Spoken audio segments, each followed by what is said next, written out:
Hey, Scott from aristocob.com here. And Seth from SethMarkwood.com.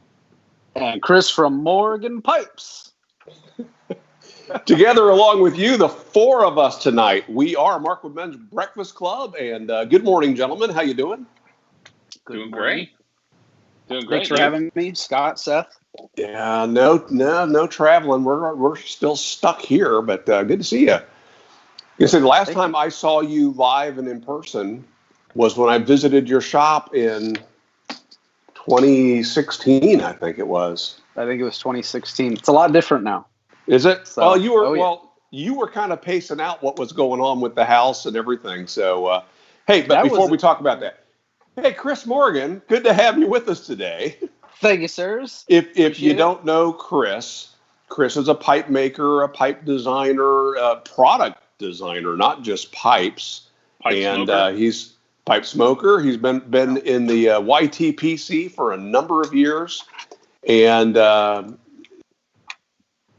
he's participated in several of the Cobb Foolery contests, including this year, where he took first place in both of the professional categories, freehand and classic, and has been a past winner. And in fact, two of his past pipes have been production pipes. Which ones went into production with Missouri Meerschaum?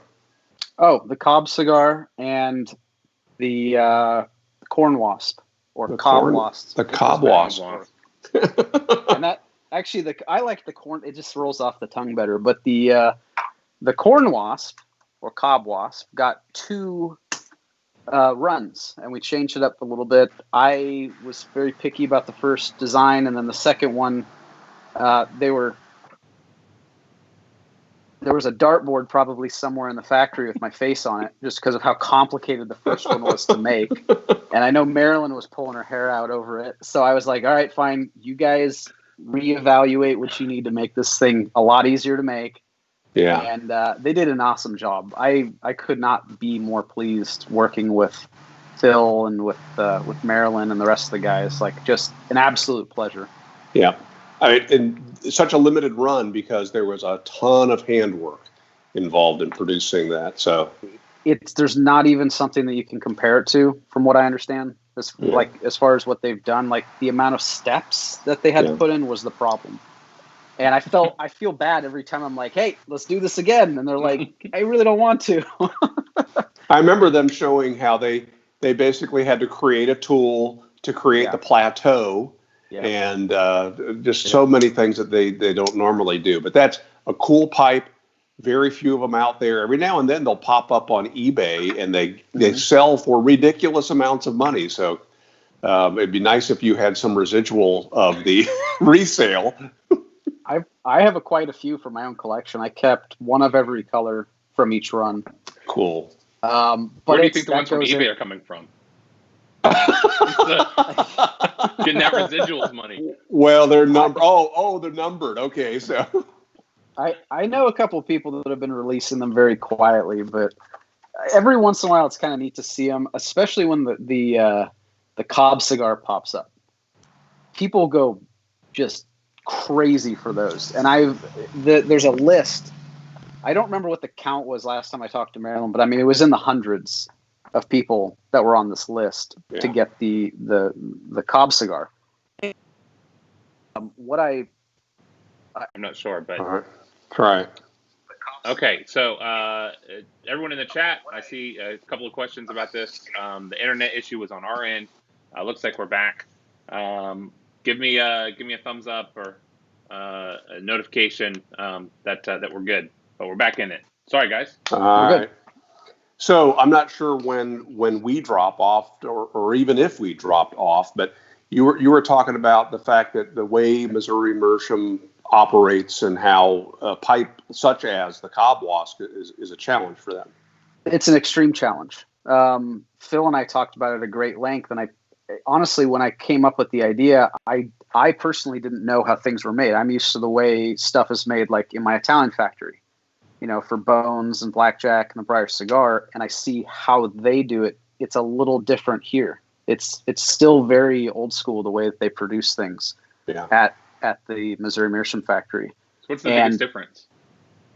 I think it's mainly that I don't know how to put it. It sounds kind of bad when I say it, but it's kind of like it's the Taco Bell theory, right, of manufacturing. And it's not a bad thing. It's something that was done back then in factories, and then fast food happened to adopt that. It's not lean manufacturing.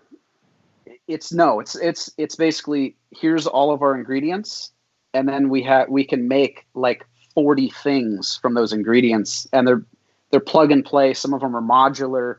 And unfortunately, the corn wasp does not carry any of those parts except for like the stem. So they had to get like their turners had to do something completely different. The rustication on the top had to be a completely new tool that they had to make. Even the drilling, because the drilling comes in from the side. I'll grab it later, but I should have brought it out. But the drilling comes in from the side, and it's a much larger hole than the tobacco chamber would be. So there's all these little elements and pieces that they have to. Well, even turning the button, right? The button. I'm talking. They use a wooden button that transitions from the calabash to the stem, and that's not normal for them. And they had to drill those out. Yeah, it's like a pocket hole cover, right? Kind of thing. A screw cover, yes, for covering a screw cover. Yeah, and I mean that was all. I mean, this is stuff that we did on the run. A lot of it, and I will not take credit for the fantastic job they did the second time at all. I mean, I was pretty involved the first time, but the second time I had to kind of leave it up to them so they can make sure and get it the way they need it to be. Yeah. But specifically, like with the Cobb cigar, you would think, oh, that's such an easy thing to produce. But the problem is the Cobb cigar has a plug in the center of it. So one hole's larger on one side, one smaller on the other. That becomes the RC chamber. And they have to slide a plug all the way down in there and make sure it's glued. The other problem is Cobbs are constantly drying out. Even at like, the relative humidity of the room, once that sucker moves to like Arizona, it's going to shrink and stems are going to fall out. And that's why they do what they do now with, let's just say, like this. This is, friction fit. That's not really going to get loose on the wall there. But you can bet that chamber is changing diameter on a daily basis. Oh, yeah. So I'm having to glue them in every now and then because they expand, they shrink, they expand, they shrink, and it's like a nail holding a shingle on the roof that just pops up over time as the wood expands and shrinks. Yeah, it's just the way it goes. And I mean, a lot of people were kind of banging on my virtual door, like, when are these Cobb cigars coming back? And I'm like, we ran into a bit of an issue with the drying and the way that the stem was being held in, and we've been working on it for years, trying to figure out a cost-effective, relatively easy solution to it. And we're going to be working on that more this year. But I got one for you, but I'm not going to tell it here. So we already got the comment. Any chance of a rerun of the Cobb cigar? So I get at least one a week. Ask me about it, and I tell everybody, I'll say it now, if it comes back, boys, you can bet that we will shout it from the mountaintops, and it'll be another limited run, and you better buy it if you want one. That's the problem that Phil and I have been talking about, though, because I don't want it to be limited. I know you don't. Yeah.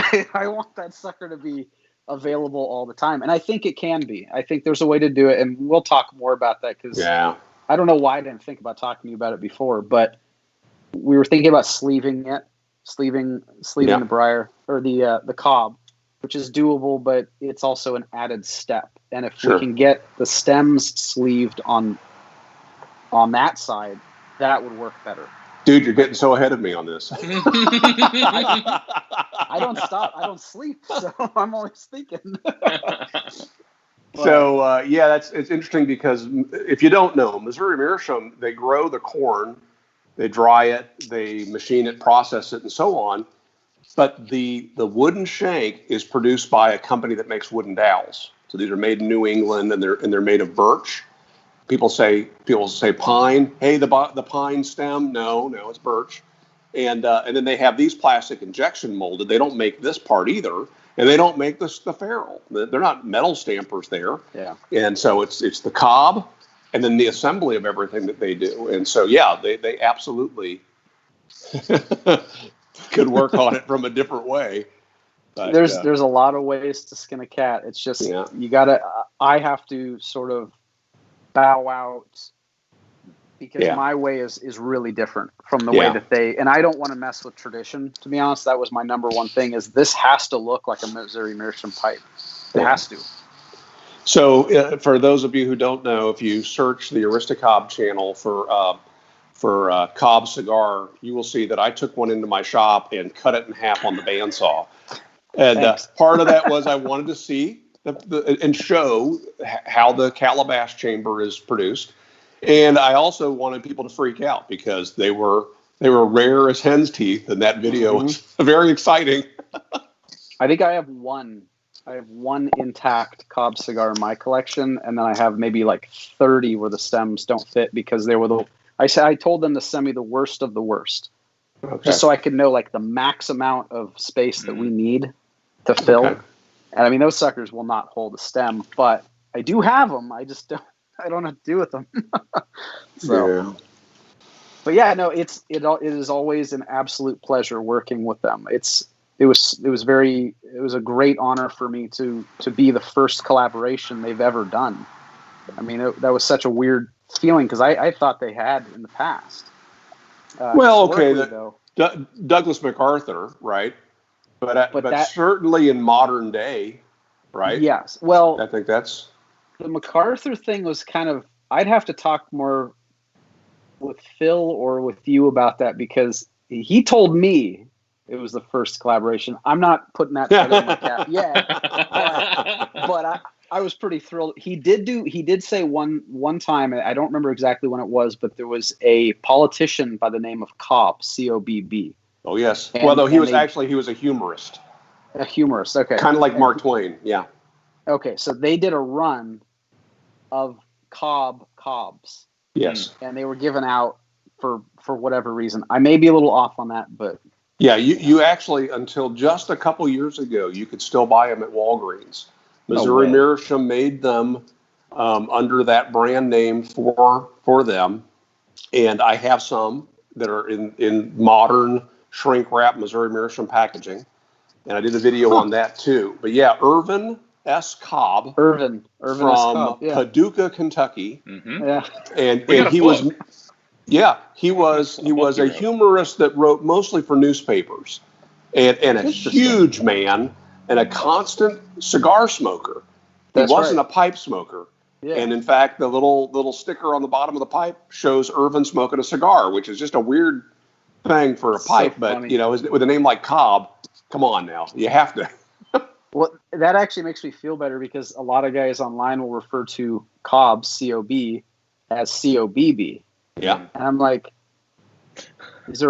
maybe there's a reason for maybe just they grew up in a town where they sold the C-O-B-B Cobbs. Mm-hmm. Could be. Well, and the other side of that too is you see corn cob spelled as one word, as two words, and hyphenated as well. And so, for search engine optimization, you'll find it every which way on our website and in tags and things.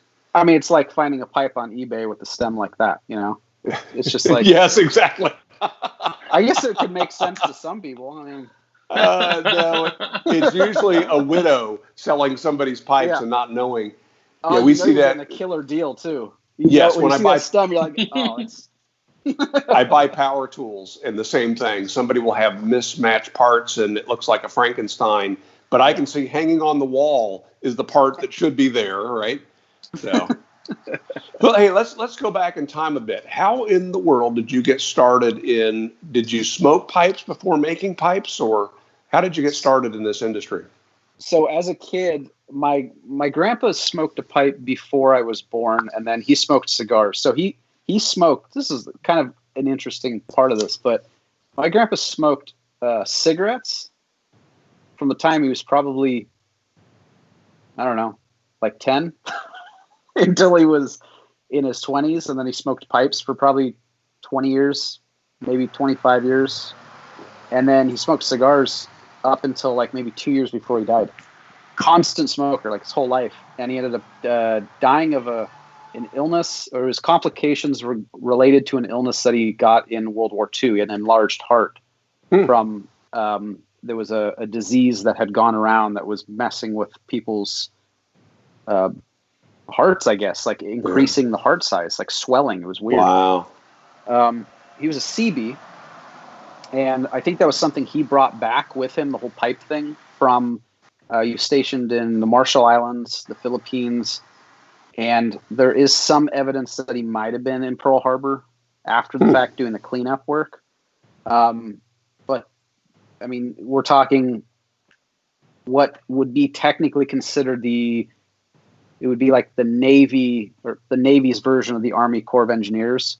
Okay. The CBs are still around. I actually just spoke to one a few days ago. It was one of my customers.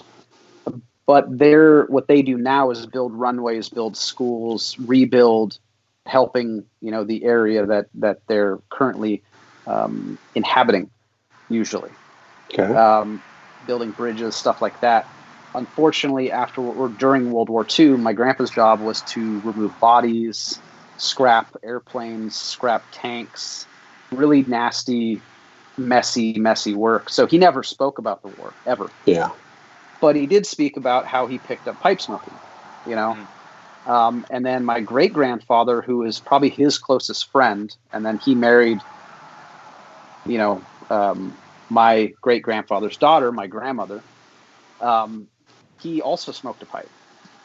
And there was always a pipe in the bottom drawer of like the stationary desk or whatever at my house, and it was a pack of cigarettes and a pipe, and it was always there. Now, I had run through the cigarettes one by one after the years, so those were gone. That pack was empty. But the pipe was always sitting there, and it was a really interesting shape. I have it here, actually. Yeah. Okay. This was the pipe here. Oh, neat. And it's a little Shalom. It's a Shalom, century-old Shalom briar. It's nothing special, and it's just like a little like apple volcano-y kind of. I guess it's what would you call it? Like a diplomat kind of thing. Well, my mind says it's an apple, but yeah. But it's got that oval shank. Yeah.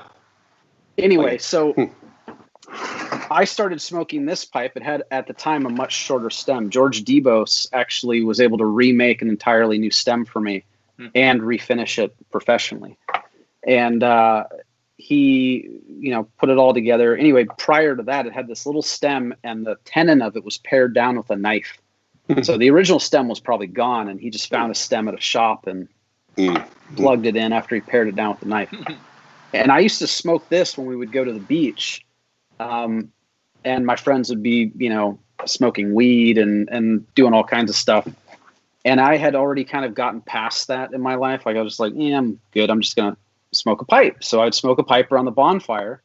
And it was usually some really garbage tobacco. It was like mint chocolate from like a local tobacconist, or my absolute least favorite tobacco is like the maple flavored ones. Yeah.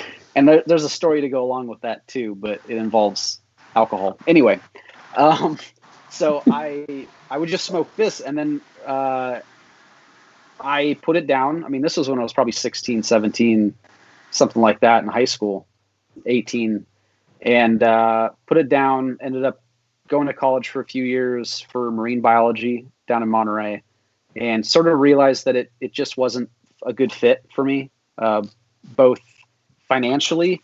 You can't make any money as a marine biologist. You're out at sea. I mean, if you're really dedicated, if you're making the big bucks, you're out at sea for 6 months out of the year. And you're working with oil companies. You're working with maybe on a military grant or an ecological grant or something like that. And it's a great place to be, and I would really enjoy doing it. But I mean, my research into it showed that, I mean, these people are living in 1-bedroom apartments for 6 months and then living on a ship for the other 6 months. So it didn't work with my life plan. Yeah. So I came back and I was trying to figure out what to do. And I was just looking around at at this pipe, and I started looking online, and I was like, I think I could probably make that. I was pretty handy. I was always very artistic. I had a ceramics background, and I ended up buying a kit from Pimo, in Vermont, which is now owned by Steve Norse of Vermont Freehand. And I picked up a carve your own kit and some sandpaper and some other stuff, and I ended up making a pipe.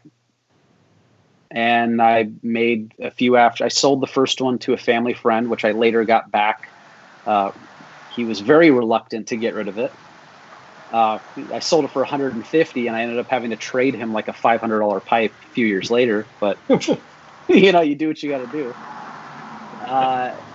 And it just kind of started from there. I would make a pipe and sell it, and after maybe a year, I started making pipes and selling them at auction only on eBay.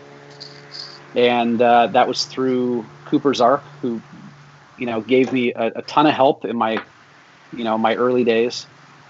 And things started working up to where, each pipe was going, 200, 300, 800, 1,200. And then there was during the very peak of the boom there, for me at least, I mean, there were bidding wars. I had some pipes that were going for $2,000, $3,000 that were, in my opinion, not worth that. In fact, I was scared shitless when the $3,000 one sold, because I was just like, this isn't worth $3,000, guys. What are you doing? What are you doing? Yeah. But ultimately, it is what kept me in business. It's what it's what allowed me to continue on to what you see now. None of this would be possible if those pipes had not sold. Wow, that's really cool. Yeah. We started Aristocob on eBay too, and we had an eBay store, which if you knew it was there, you could find it, but it wouldn't show up in normal search. So we would put pipes out at auction a couple of weeks, starting price $1. And the whole goal was once you have a posting, you could say, hey, visit our eBay store for other shapes, right? Okay. So that started to draw people that way. But whenever we would sell a pipe for more than its retail value, we would send them a note, appreciate your excitement over the pipe. This pipe is worth $12, and that's what we'll accept from you. And because they're gonna pay $17 only to find that we sell them for $12, right? Yeah. But when you're talking about a handmade pipe that's unique, I don't see there's any reason why you should fight when two guys are fighting over each other to be the highest bidder. Who are you to tell them they've paid too much? I found out years later who they were too, roughly. I didn't know their exact. I knew who they were by the kind of collectors that they were. Someone ended up cracking the code for me. And I found out, I don't remember what their name was. Is one of them a lawyer? One of them was a Russian man, and the other one was a Chinese man. And it went on that way. It went on that way for 6 months, man. It was absolutely shocking. And I mean, it wasn't just mine. It must have been a ton of other pipes they were buying, because at the time, a lot of people may not have been around for that. But I mean, I don't remember the exact year, but prices were astronomical. Yeah.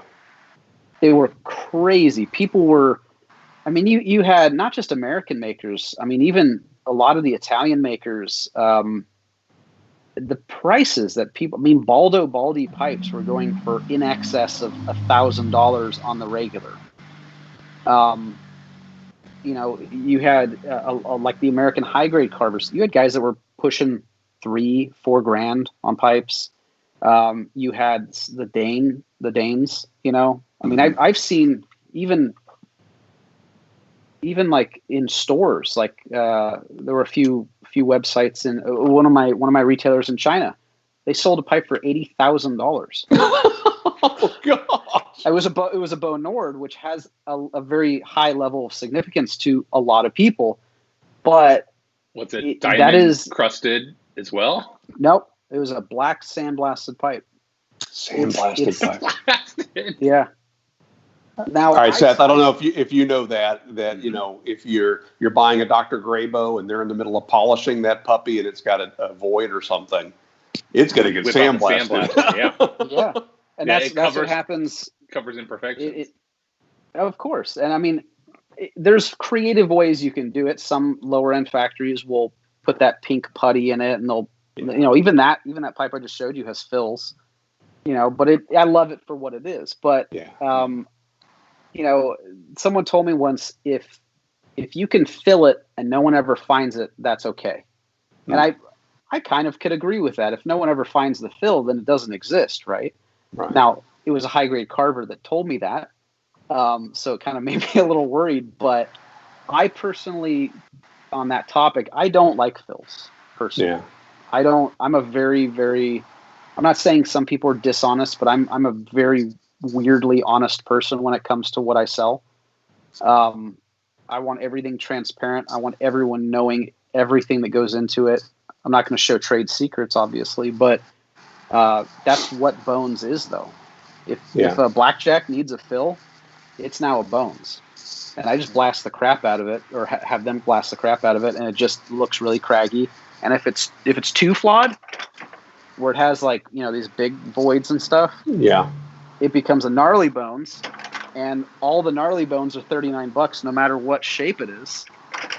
I mean, stuff like that would normally be more, but it's gnarly, so people can get a fun little grab bag pick out of it. But yeah, it is. The boom was really weird. A lot of the pricing was pretty. I mean, my max retail that I've ever had to sell was $5,000. So what year are we talking about here that you were selling on eBay? I would say so. eBay would have been. So I started in 2006. I would say probably 2009 to 12. Okay. Roughly. And I'm sure someone on here knows the situation better than I do and may correct me, and that's welcome. Because I always get mixed up on my dates too. But it was right. I would consider that to be the peak of the handmade high grade, where high grade was still a useful term. Industry. Well, if one of the people that spend the multiple thousands of dollars on your pipe is here, they'll remember it as the year of their separation. Yeah. And the economy wasn't specifically great at that time. That's what was always shocking to me. It's not like people had tons of money, but the people that did have money to spend and the interest in pipes definitely spent it. But I think there was almost an allure to it. It was a mysteriousness of high-end craftsmanship, I think. Anyway, Seth, sorry, go ahead. No, we met a guy at, where was that? When we went and did the Suplift tour, we met a guy there at the tour who his job is he's basically groundskeeper of his wealthy boss's toys. And he was saying his boss collects cars that he's never driven, they've never moved. He buys these $80,000, $150,000 cars and stores them. And this guy's responsible for, filling the tires and making sure that they're run once every couple of months, and so they're not just sitting idle. He buys like crazy expensive high-end watches that he just has in boxes in a room. He actually owns a separate house for his stuff. And one of the things is pipes. And he said this guy buys pipes, he collects pipes, he loves the look of pipes and pipe ownership, and he doesn't smoke them really. And basically for him, it's almost like diversifying his portfolio into new collectibles. And so the guy who was there is a fan of pipes, and he was the one that sold his boss on the idea. And so his boss buys these crazy $80,000 sandblasted pipes, and then just stores them. Doesn't smoke them. Doesn't know anything about them. He just likes to have them, like a status symbol. And I have customers like that. I've had customers that have offered to fly me out to different countries. I had a customer offer me his unused, very, very crazy expensive apartment on Hong Kong Harbor. Like just the things that I've had. I can't talk about some of the other ones just because I think it would be kind of rude. But I've had some very crazy, wealthy customers that they've sent me gifts. I've gotten $1,000 pipes as gifts just because, and they're not even spending that much with me. Yeah, to us it's crazy. To them, it's just normal generosity. It's normal. It's normal, and a lot of it is a status thing in itself. I call it gifting wars. There's a thing, and we don't do it here in the U.S. I mean, our version of it is like you bake some cookies, you give it to your neighbor, and then they bring the plate back with a cake on it. That's our version of gifting wars, right? But I mean, in some cultures, definitely Middle Eastern, definitely Chinese, Japanese as well, the gifts keep getting bigger and the stakes keep getting higher. And then at some point, someone bows out and just says thank you, because you can't possibly go over, keep going, what they did. And it becomes a hey, I won. I'm the most generous.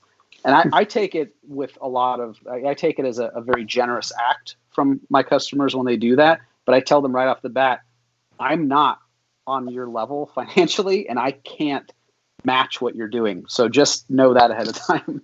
I was listening to a podcast the other day, and they were talking about gifting and how somebody just picked like 100 people at random, got their addresses off the internet, and sent them a Christmas card.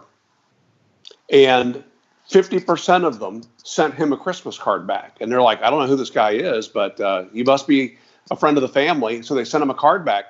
And he said that, like, to this day, years later, it wasn't a woman anyway, they still get cards from some of these people. Isn't that nice, though, to know that there's nice. Still that act of compassion and generosity out there? I mean, that, especially now in the current atmosphere, that's great to think about. Well, it's reciprocity, right? Yeah, having studied the psychology of it, it is nice. There's a psychological underbelly to it, though, that's sure. like ingrained in us, that we feel a pain of guilt for not reciprocating a gift, and so there's almost obligation too, which is is its own thing. It is nice. It is nice. Well, it may also be obligatory. Or feel so he compulsory. Psychologically hacked people. Well, yeah. Have you ever gotten junk mail that contained a dollar bill, or a march of dimes, and they send you 10 Christmas cards that you can give your friends or something like that, and it's like, well, this is really generous. I can cut them a check. That's a good point. Yeah. Okay. All right. Well, I take what I said back. You don't have to do. You don't have to do that, but read the book Influence by Robert Cialdini. It'll open your eyes to some of that. Interesting. Very good. So, all right. So then that happened. How did you get into importing pipes and having your designs manufactured in Italy? So that part was that started with the Briar cigar. So my grandfather ended up passing away in 2011, and I had started, I think in 2009, I started the idea, it was 2010, started the idea of working with a cigar-shaped pipe. And it was very small.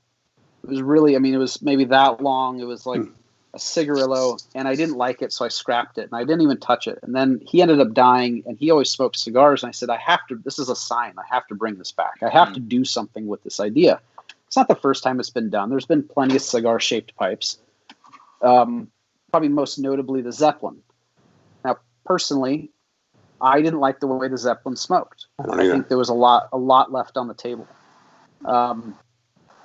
That's my own opinion, but I said, let's make this as simple as possible. Let's make it as inexpensive as we can, and while still maintaining a certain level of quality. That's a big thing for me. Is I want the quality. I want you to pick it up and say, yes, I spent my money wisely. Because I personally hate when I buy something and it's like, this is garbage. And I thought it was immediate regret. Yeah. Immediate regret. And there's nothing worse than that. So I ended up filing up some paperwork, or getting some paperwork drawn up, hired a patent lawyer, came to my final design, put the patent through. I got my patent 6 years later. That's how backlogged. Yeah, it's crazy. The USPTO is. It is insane.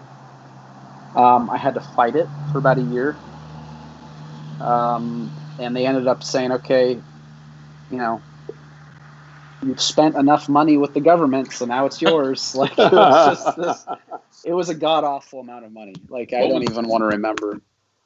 What was the fight over? With their job, when they first get it, the first review is always no. Right. Almost no one gets through unless you're like Apple and you have some like groundbreaking technology that, poof, I can turn an ice cube into a walrus. I'd pay for that. When it comes down to it, any normal person that's going to submit stuff, yeah, you're going to get a no the first time, and that's going to immediately cost you $6,000. Immediately on top of the original filing, which was again expensive. You're just going to have to pay your lawyer, and they're going to charge a certain amount, whatever it is. Might be 3, might be 12, depending on how much paperwork they have to do, and the submission fees. Then you send it back, and it's about a 70% no the next time. And we got that. That second time was a no also. So there's more money. And at that point, I decided, you know what? I'm all in, so let's just do it. We're burning cash. Let's burn it. And then we ended up having a meeting with the guy, we were going to have a meeting with the guy, and there's a site which shows that you can, what the likelihood of you getting your patent statistically is if you talk to the agent or you don't talk to him.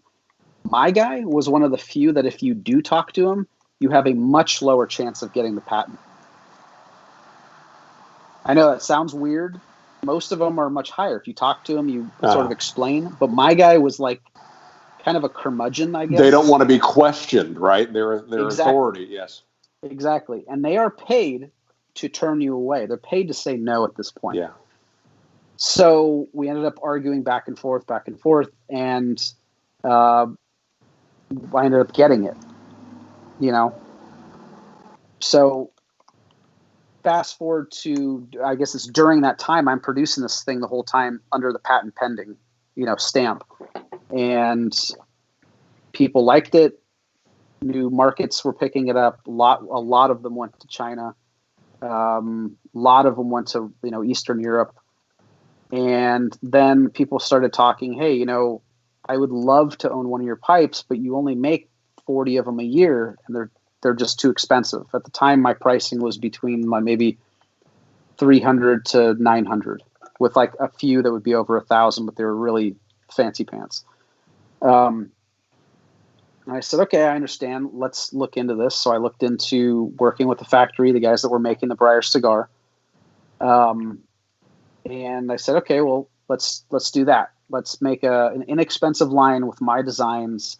And I started doing that. I had military mount, bulldog, billiard, and poker. And I had them at $89, which was sort of the intro price. And they sold like hotcakes. And then that went on for a couple years. And then people said, I really want one of your pipes, but I can't afford $89. And at the time it was going up to like $119 because my costs have increased every year, but I don't raise my prices every year. It's like Missouri Meerschaum. Yeah. I'll let Phil talk about that at some point. But anyway, so I still had people wanting pipes, but they couldn't afford it. So I sat down with a good friend of mine on the phone, and Chris Chopin, he actually died a few years ago. Flaticus. Oh, yeah. Yeah. Remember him. Yeah, Flaticus. Absolutely. So it was sort of a collaborative thought process. We had a mini think tank, and he said, well, how cheap could you make a pipe? And I said, I honestly have no idea, because cheap pipes are garbage. That was the whole thought process at the time. Like, they're garbage. Cheap pipes are crap. Who wants a basket pipe? And I said, well, what if we break it down and make a better basket pipe? Something that is not, relegated to, lacquer coating and fills and all that. And I'm not saying all cheaper pipes are terrible, but that's the herd mentality, Mm-hmm. And so I said, you know what, I think we could probably do this. And he's like, yeah, I think you could probably do it for $49. That would be a good price point. A lot of people would want that. And I said, you know what, let's do it for $39. And he was like, that's too cheap. And I was like, I think that might be perfect, though. Make it so cheap that people are shocked by how inexpensive it is. And that's where we started. just put it out at $39. Some shapes are now more expensive, and I use that as a way to compensate for loss of margin on certain shapes. Yeah. Some of the more premium shapes have a higher price, and that actually offsets a lot of the cost. Yeah. Well, and you have fewer of those, right?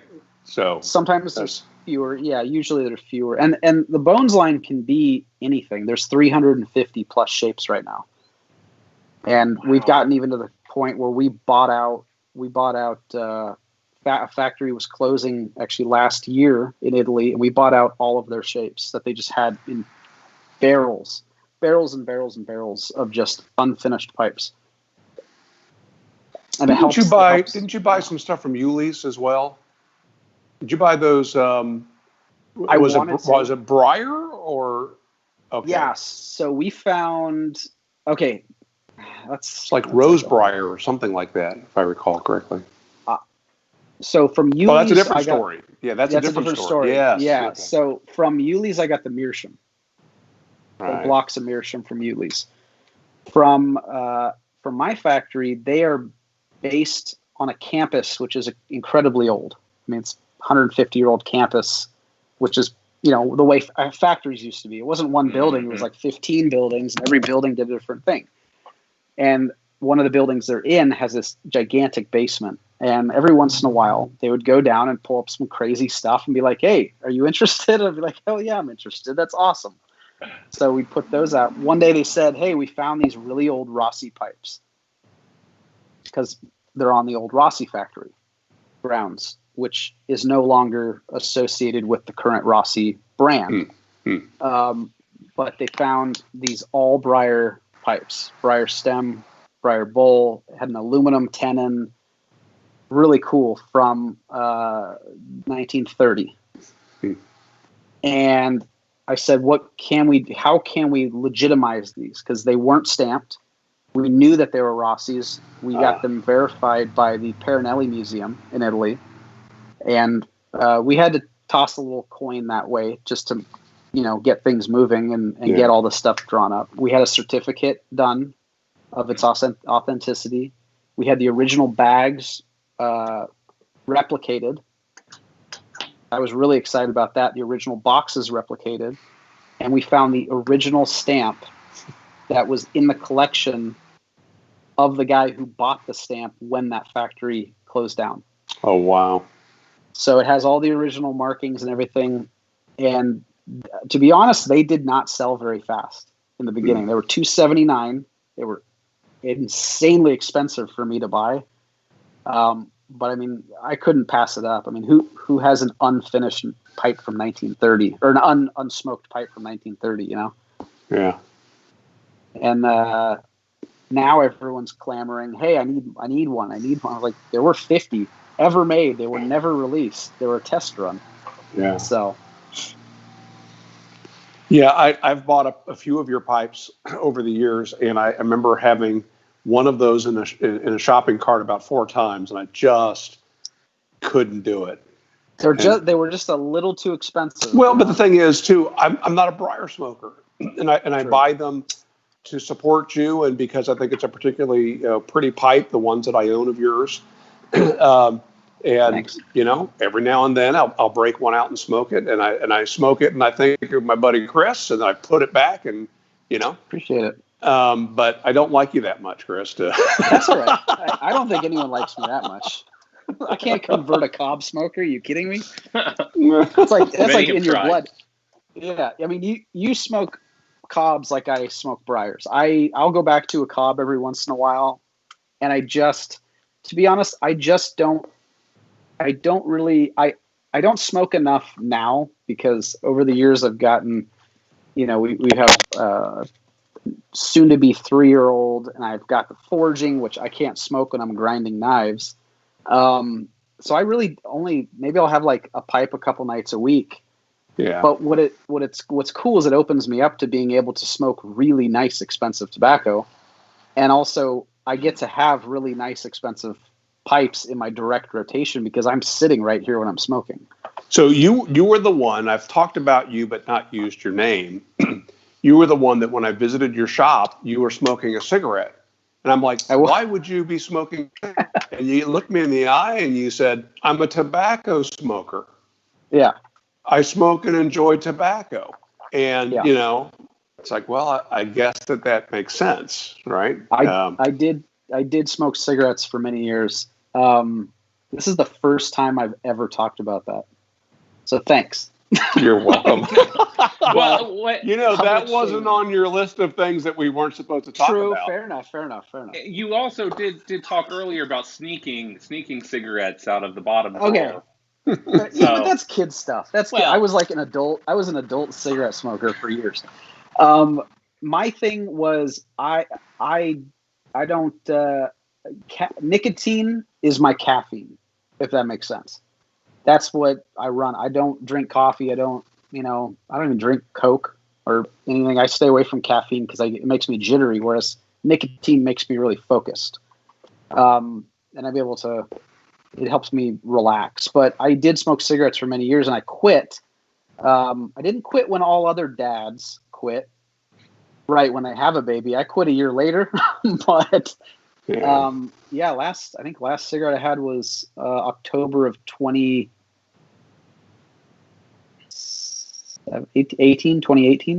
Okay. Maybe. Well, don't go out and buy more just because we're talking about it, okay? No, I actually have a tin from 1960 of 555 State Expresses here. A cutter top tin of cigarettes. And the only thing keeping me from opening that is the fear that I will smoke all of them. And then go on to get a pack. I don't really care about cigarettes anymore. Once in a blue moon, I'll roll a cigarette from like penny farthing. Yeah. But I don't inhale the whole thing. It's like I'll just puff on it. I feel better now that I don't smoke cigarettes, but I do use snus quite a bit. And that's mainly because I can't smoke a pipe all day. It makes me sound like an addict, doesn't it? I guess I am kind of for nicotine, but whatever. From where you're seated right now, are you able to pan the camera to your left and show us your pipe rack? Rack, your leather pipe rack, is that over there to your left? So changes had to be made. I got myself in a bit of trouble with my pipe collection. I wasn't paying attention to the whole rack. I would pull like a variety of 5 pipes every time. And I ended up finding sawdust inside of a lot of my pipes. So, and metal dust and all kinds of stuff. So I actually had to go through and clean all my pipes. There wasn't a lot of metal dust because I started forging after I took it down.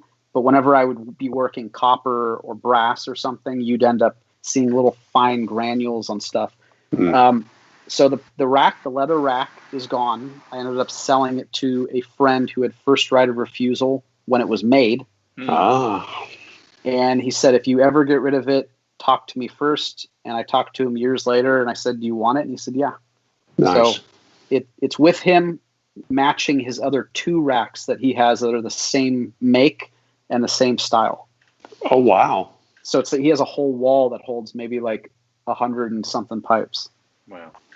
So what he had, Seth, is he had a big leather pelt hanging on the wall. And it was a whole hide. Yeah.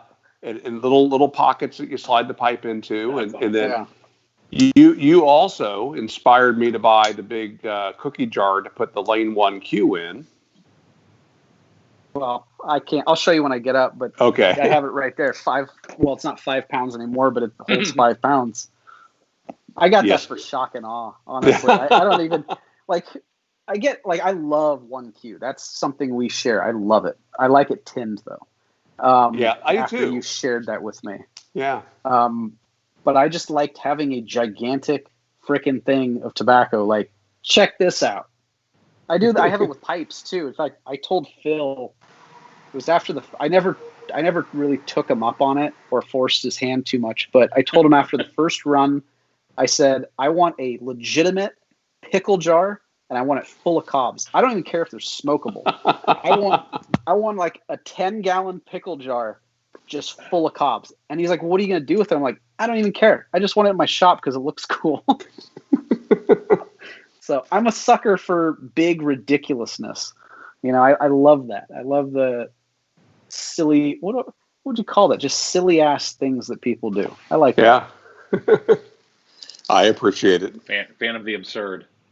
Absurd. That's a good way to put it. Absurd. Yeah. So, boy, we got anybody in the chat tonight? Mm-hmm. Yeah, a number of people. What's going on? What are we missing out on? Just everybody wants to know when they can get a Cobb cigar. So, oh my God, get off my back! Actually, you know what? Here, call into Missouri Meerschaum and talk to Maryland. Yeah, a couple of people. Daniel, and you said something about selling like hotcakes, and then that sparked a conversation about, do hotcakes really sell that well? I've asked that question at McDonald's. I believe the bacon, egg, and bacon, egg, and cheese biscuit outsells the hotcake now, but they will not verify that. I used to get the hotcake meal at McDonald's, and everyone thought it was so bizarre. I'm like, I just kind of like their crappy pancakes. Like, they're not great. They're full of sugar. I mean, it's not like health food. And then after a while, I got sick of that, and my big thing was the sausage McMuffin. And then I would get 3 or 4 hash browns with the picante sauce. And a lot of places they would say, "We don't have picante sauce. What's that?" And I was like, "I know it's in the drawer. Open the drawer. I want 3 packets." Oh, you mean hot sauce?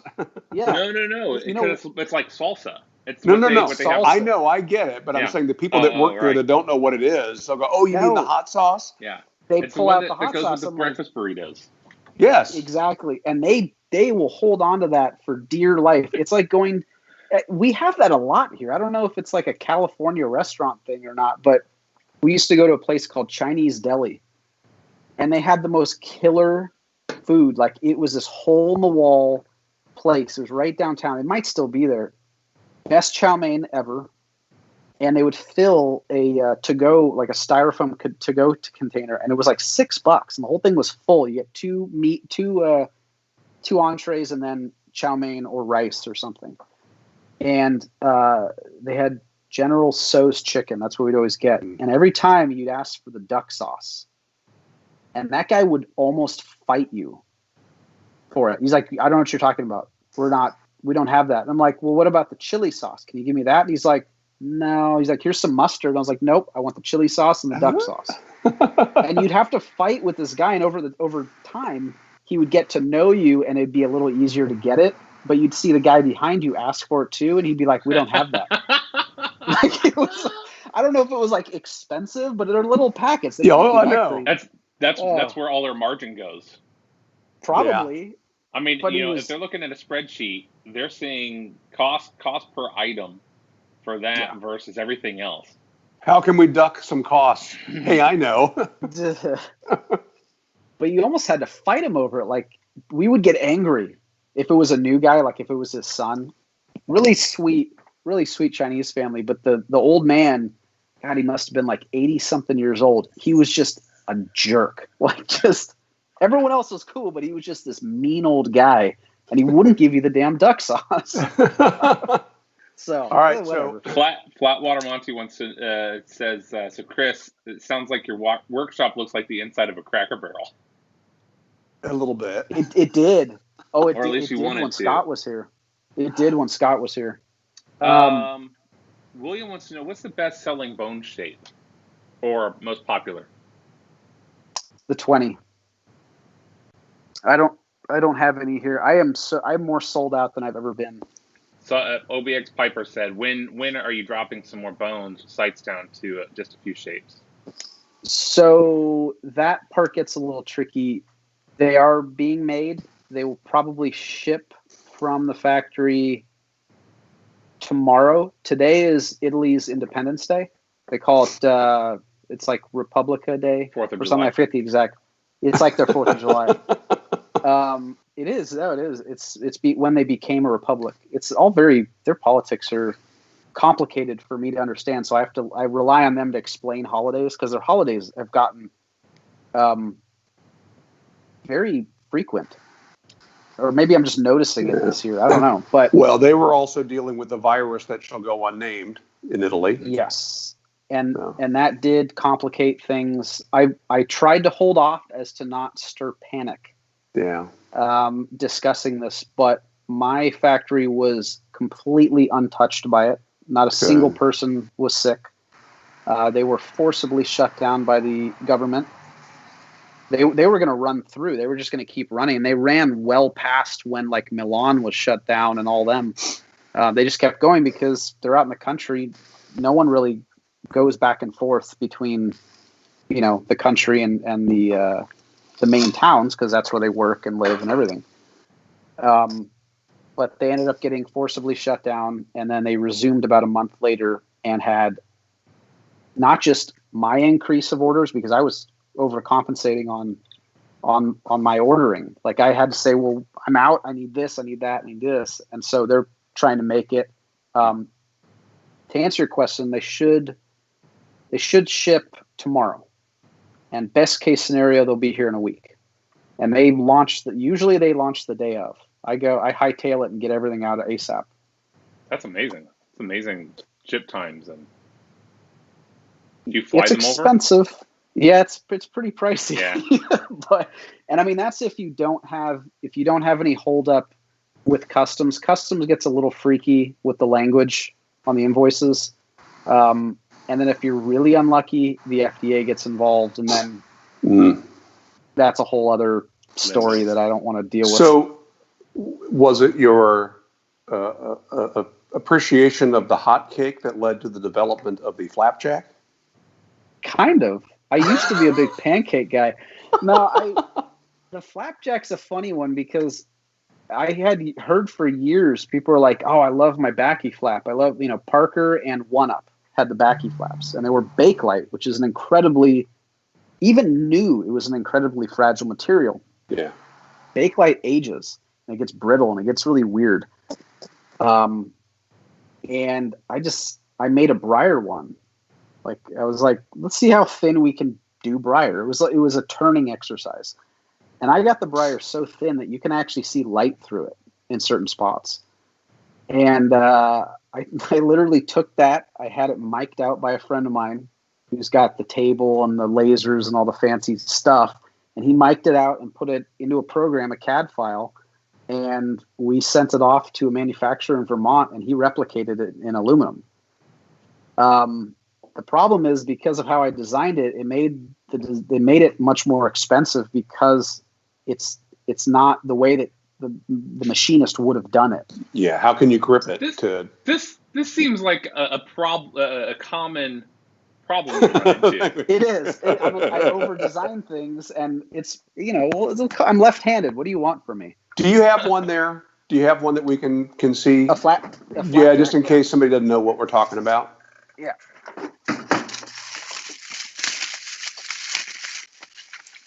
Yeah, there's a relevant question too when we come off the back end of this. So this is the flapjack. It is smaller than the backy flap. I have one here too, if you want to see that. Sure. Show and tell, grab man. Yeah, let's do it. Why not? You can't. I love the snowman. Do you know how old that thing is? No. That's been in my family for like probably 70 years. Holy cow. Yeah, it's from the 50s, I think. So Seth, while he's doing that, when I was at Chris's place, for the very first time, I heard the name Alexa. And he starts talking and asking Alexa to play music. And it's like, what in the world did you just do? I had never seen an Echo before, and that sold me on it. So cool. Oh, they're awesome. They're awesome, but we don't use one in the house anymore. Why? We took it out because it listens to everything. So does your phone and your computer and everything else in your home. Alexa's designed to do it, though. So is your phone and your computer and everything. It makes me feel better, Seth. Leave me alone. Oh, yeah, okay, no, you're totally safe. I'm totally safe. Cool. All right, so here's the One Up. Actually, this is a One Up backy flap. And that's Bakelite? That's Bakelite. I mean, it's super brittle. And then it has, I think it's a 2-start. Yeah, it's a 2-start thread. Okay. 1, 2, 3. Oh, it's a 4-start. Okay. Oh, wow. So it's a 4-start, which. So it tightens fast then. It's like quick. Yeah. Let's see. You're hard to miss. Wait, let me line it out. You're in and you're closed. It's an 8 turn. I mean, it's almost nothing, which is great. But if you sit on this, it's just going to get pulverized. Yeah. And current modern men do not wear coats. You know, most people don't like walk around with a coat. I mean, in the winter on the East Coast, yes, or you know, in regions where weather permitting, but it's not like you have a vest and you have all your, you know, clothing on. Now it's like most guys wear a t-shirt and jeans, or a flannel and jeans or whatever. So you're going to put it in your back pocket, logically, or maybe your front pocket. So at the time, I wasn't even thinking about reproducing this, but I ended up coming up with a Briar one. I hope my lighting is okay. Oh, yeah. Yeah, it looks good. Perfect. Yeah. And the Briar one is just freakishly thin. This weighs nothing. And that's the inside, and then this is the other side, and it has a recess where I put cork. Okay. So it's pressure fit? So that's just pressure fit, and it's very, like, that's it. That's cool. And it holds together. So I started thinking about how could I make this for the masses, and designed the flapjack, which opens exactly the same way. It's a pry open. It's hard anodized, so which for a lot of people that don't get it, what anodizing is, you're changing basically the very surface. It changes the color sometimes. I don't think it offers much strength. Do you know much about hard anodizing, Scott? I do, and yes, it does. Yeah, when you take aluminum, it's basically you take aluminum and you chemically cause it to oxidize. So basically, you know, like you could if you could make aluminum rust, you're giving it a very uniform top coat. You then, through chemicals, you stop that oxidization, and that creates that anodized surface, and it accepts dyes very freely, colored. And so, it does make it harder on the surface. Absolutely. Well, the hard anodizing and anodizing are different processes. Correct. From what I understand, and that has been the biggest controversy with this has been it's really expensive. And I'm not usually accustomed to explaining my pricing to anyone, but for this I kind of had to, because a lot of people don't understand the difference between anodized and hard anodized. Hard anodized is an exceptionally expensive process. There's one price for the batch. It doesn't matter. I mean, for me, it doesn't matter how big it is, because I'll never have enough to fill one batch. So when they're doing the dip and the process and everything, I'm paying a ton more per unit for the hard anodizing. If I had 20,000, it'd be a lot cheaper. Mm-hmm. Yeah. But that's why, I mean, these have almost no margin for me, but I like making them because people enjoy them, and these will last you a lifetime. I mean, I've had trucks roll over these. I've thrown them across the yard. I've shot at it with a BB gun. I mean, it's actually pretty durable. And are those videos on the product page? No, I didn't want to put them on there because some guy did say, what did I say? I made the marketing mistake of saying they're bulletproof, jokingly.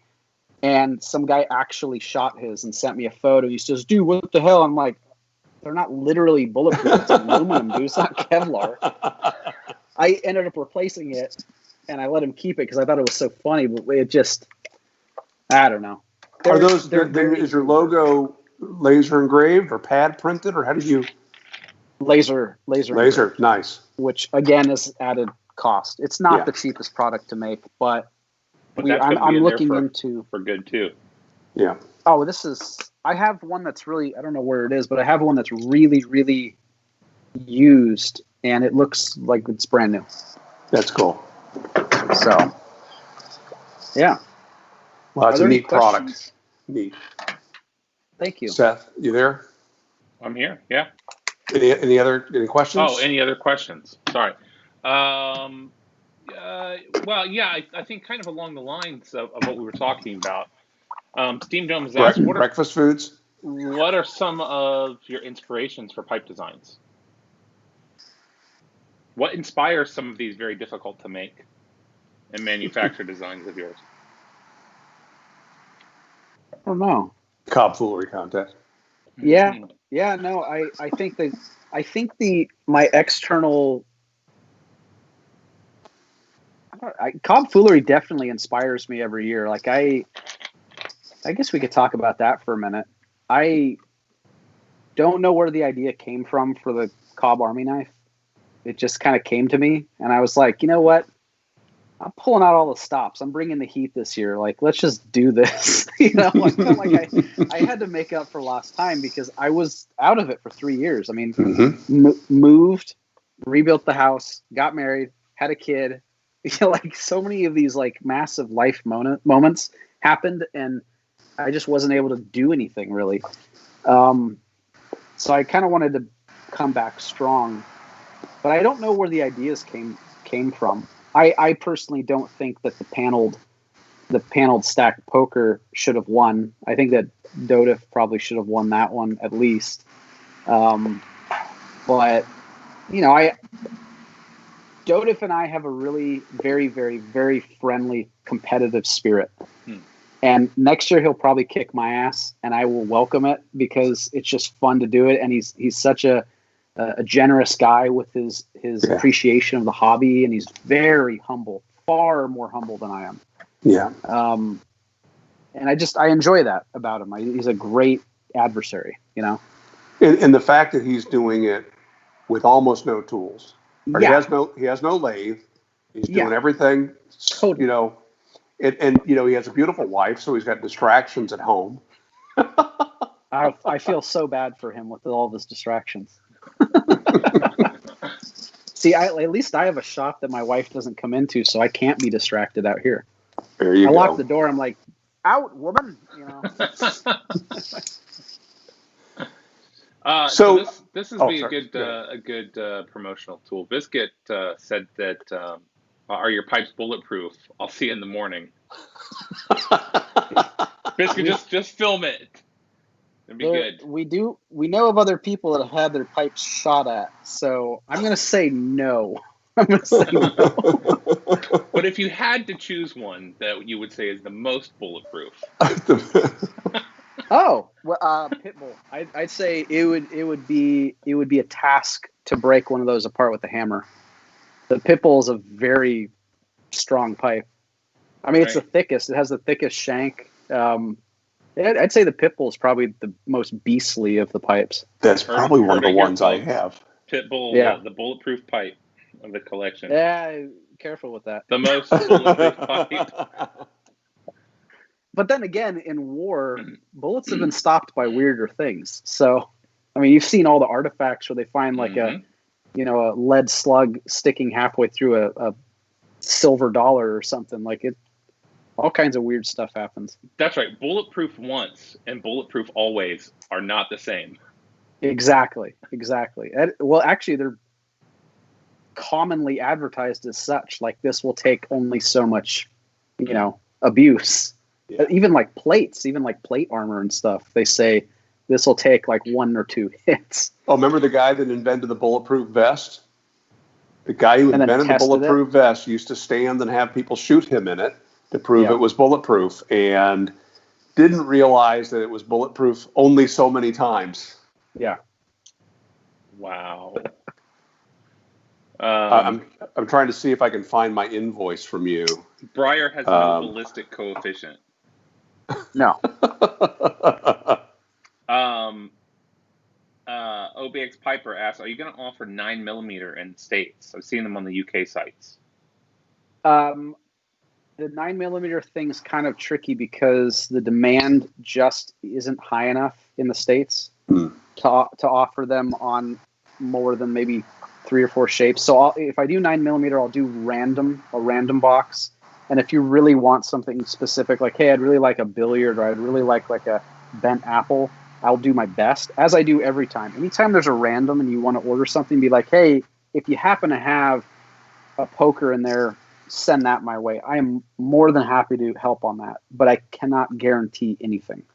In Europe, the stubby shapes are usually always available in 9mm because that is what my German distributor wants specifically.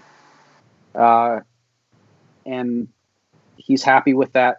Everything has to be compartmentalized and categorized and put into very neat boxes when you're working at that level of retail. For me, I can be a little more squirrely with things, but for him, things have to be very specific because time is money and photographers take time, and he can't be logging 100 shapes in 2 different formats and all that. So yes, I will be bringing more in. I don't know what shapes they'll be. And usually they are true seconds of other lines. So to clarify, bones are not only my lines because there just aren't enough of mine. And to give people a full availability of what the shapes that are out there, we work with other lines, other private runs, other stuff that you'll never even see in the US. Sometimes they're only made for a Latvian country, or they're only made for a sale in Ireland or whatever. And if there's seconds of that, that's the whole premise. I'm saving them a lot of money because they can make money on their, I'm not going to say waste, but their discards. It would have been, yeah. And they're very commonly burned. I mean, to heat shops, they'll just burn them. So, when I was a kid, people would throw away the chicken wings, right? Yeah. You cut up a chicken, you throw the wings away if you're not making stock, right? Yeah. Now you go to buy chicken wings, you pay a premium. They're more expensive than the chicken breast. Yeah. So the idea of having a market for your waste is brilliant. Yeah. I can't take credit for it. It's just something I saw that really only came about from my selling briar, because I would, I'd have these long discussions with Mimo, and I saw the amount of wood that he would burn, like all the offcuts, all the messed up stuff. He would burn it to heat the shop and to dry the briar. And then it kind of got me thinking, like, where are all the pipes that have big old flaws, or maybe they have little tiny flaws, but they're not qualified to become that factory's line. So yeah, it worked out. It was a very lucky decision. That's great. And it benefits a lot of people, and that's kind of what I'm most proud of. A lot of people are really happy with it.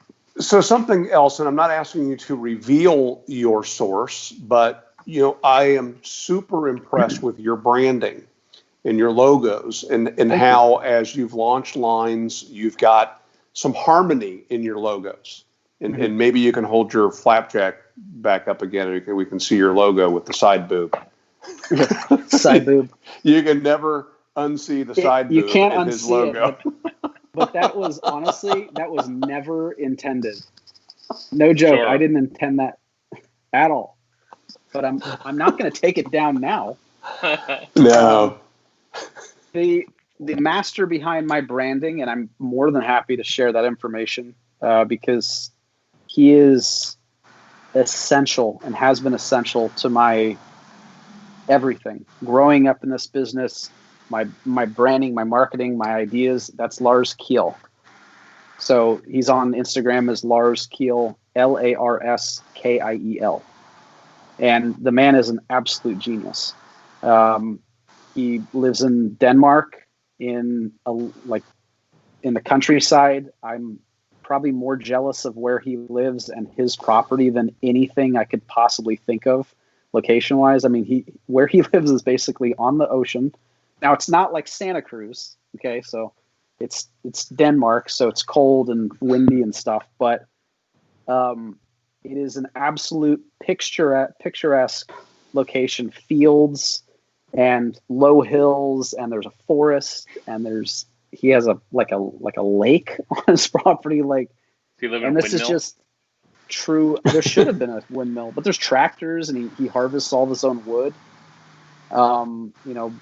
He eats out of his own property. I mean, I don't even think he's shopping. Like, the man is truly remarkable, and I'm proud to call him a friend, but he also is just so good with cohesively delivering a message for a brand. Yeah. Now, I don't know if he's accepting any more business right now, but he does work for all the major players in Europe. And he's a very good person. I'll talk to him at night, and he'll be sitting in he builds outbuildings when he's bored on his property. So he'll harvest all the wood, and he'll build a little shed, and he'll have a little tiny, like a very small wood stove, and he'll just be sitting there and going through his feed, or he'll be reading a book or taking some of his more friendly meetings at night, and he'll just smoke a pipe by candlelight in like this little shed. And it's like just the most, I don't know what the right word is. It's charming. It's probably the most charming lifestyle, So yeah, no, that's all him. I have nothing to do with my marketing. Now, I personally put it out, but he runs the website. He runs all the graphic design. He does all the logo work. But he's also one of my very close advisors on the movement of what I'm doing in the business. So he's definitely one of the most valuable parts of my mini enterprise. Very cool. Yeah. What else do you got? Well, when I was visiting you, and you're in California, we don't have to disclose your actual location, but if you could just tell us where we could punch it into our GPS so we could find you. It's happened before. I was traveling with a sales rep that happened to be in your area, which is how we were able to connect. And at the time, you were telling me about somebody that's in your area. Oh, yeah. That is a name that some folks might recognize. So, can you tell us that story? Yeah. So it kind of feels weird, like name dropping a little bit, because I don't really know him personally. But Steve Wozniak used to live here, and it's kind of funny because most people, he's seen as a god to certain nerds, and I see him as a god too. I mean, he's a very, very intelligent man, and he did some amazing things for what we are currently living in right now. But he's listening to this conversation, by the way. Well, I'm sure he is. Through one of the 8 devices in your home. Through your watch or something. Yeah. Yeah. Alexa's probably listening. So one of the coolest things I think is like when I grew up not directly in this town, but in a town over. But my grandma's been here for 70 years. She's been here probably since probably the 50s, 60s. And it was cool seeing him like around town, not knowing who he was at the time. But he drove his gray Hummer wagon. So it's the one that has the hard top on the back. And this is an original Hummer. It's the Alpha, I guess they call it, or whatever. It's the military version, but it's the civilian version of the military version. They had it in like the 90s. And he'd be cruising around, and I was just like, damn, that thing's cool. Like, it's just, everyone thought it was cool. Everyone thought it was cool. And then all of a sudden, people thought it was not cool. And then truck sales started to drop, and then gas got really expensive, and then all that happened. Everyone knows how that worked out, and now he drives very fuel efficient cars, and we would see him all the time around town because he lived here for many years. He raised his kids here. My mom actually ran his accounts when she worked at the bank, and so that's kind of how I got to know him. I met him when I was a kid, but later on, I saw him. I actually just saw him a couple months ago. He was throwing a ball for his dog at the park. And I was like, "Hey, Steve." He was like, "Hey, how's it going?" Like, he's just a really normal guy, and he hates the limelight. He moved now. He moved down to LA or something, but it was always fun to see him around town, then knowing who he was, So let's spare the Googling for the 3 people who don't know who Steve Wozniak is. Who's Steve Wozniak? Seth, you want to do it? You might have more in it than I would. I mean, was one of the original founders, and I think he was the programmer. for what became or what was the Macintosh, and then eventually became Apple. And so, if you watch any of the historical, not documentaries, but films based off of Steve Jobs' life, Steve is always there, portrayed. So Steve Jobs, Steve Wozniak, and two or three others started all of that from their garage, and was there. He was an integral part of it. I don't think he's not actively involved. I don't think so. Apple, he's doing other smaller like think tanks and stuff for other projects, and I forget what he was just. Than you could imagine, I'm sure. Oh yeah, it's what to crazy. But he basically invented the ability to do what we're doing now. I mean, so you've got so many people in that area who work in the industry that was created as a result of the semiconductor and the personal computer and so on. What do people think when they say, so Chris, what do you do for a living? And you say, I'm a pipe maker. That's how that conversation goes. Like, is that your answer? Is that your answer when people ask you that question? How do you respond to that? It's a toss-up. So lately I've been saying I'm a blacksmith, because then they're like stunned and they're like, that's badass. But then comes the follow-up, where's your workshop? And I'm like, not at my house. Because the noise and the potential for heat, I guess. My setup, and I'll show you in a bit, my setup is incredibly safe. But when I say I'm a pipe maker, it always comes after I'll ask what they do, because I'm genuinely interested in what people do. It's just I love hearing about people's unique situations, their stories, whatever. And usually it's like, what do you do? Oh, I do finance for this bank, or what do you do? I work at Netflix, because Netflix is like right across the street. And then they're like, well, what do you do? And I'm like, well, I'm a pipe maker. And they're like, oh, so like water pipes, sewer pipes? I'm like, no, like your grandpa smoked a pipe. And they're usually, most of the time, they're like, yeah, and I'm like, I make those. And they're like, those still are a thing? And I'm like, I was like, they're a strangely huge thing still, yes.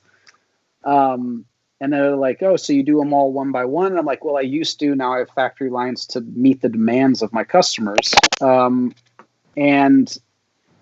they're like, oh, yeah. And then lately I've been kind of like, I toss it up. For me, it's so weird because I don't have a normal job at all. Most people that run their own businesses, you can't really say like, oh, I have a normal job, because you don't have 9 to 5 hours. You don't even have, like, Scott, what you have is probably not 9 to 5 technically. Yeah. But I mean, that's still, you have a more normal job than me, because I'm like, I could work at 3 a.m. and then I could go back to sleep and then take a long lunch. And it offers so much or so little structure that it almost starts to feel like it's just your life and it's not work. Sure. And you only work half days, right? So it's your choice of which 12 hours a day you want to work. That's true. That's a good point. That's a good point. But sometimes I'll kind of, if I want to really throw it on thick, I'll be like, yeah, I'm a pipe maker. I do a little blacksmithing. I do a little film consulting. I have a jerky company. Like, I'll kind of just really elaborate on it just for fun. But the jerky company, let's face it, is not. It's more like a fun little side thing for Morgan Pipes.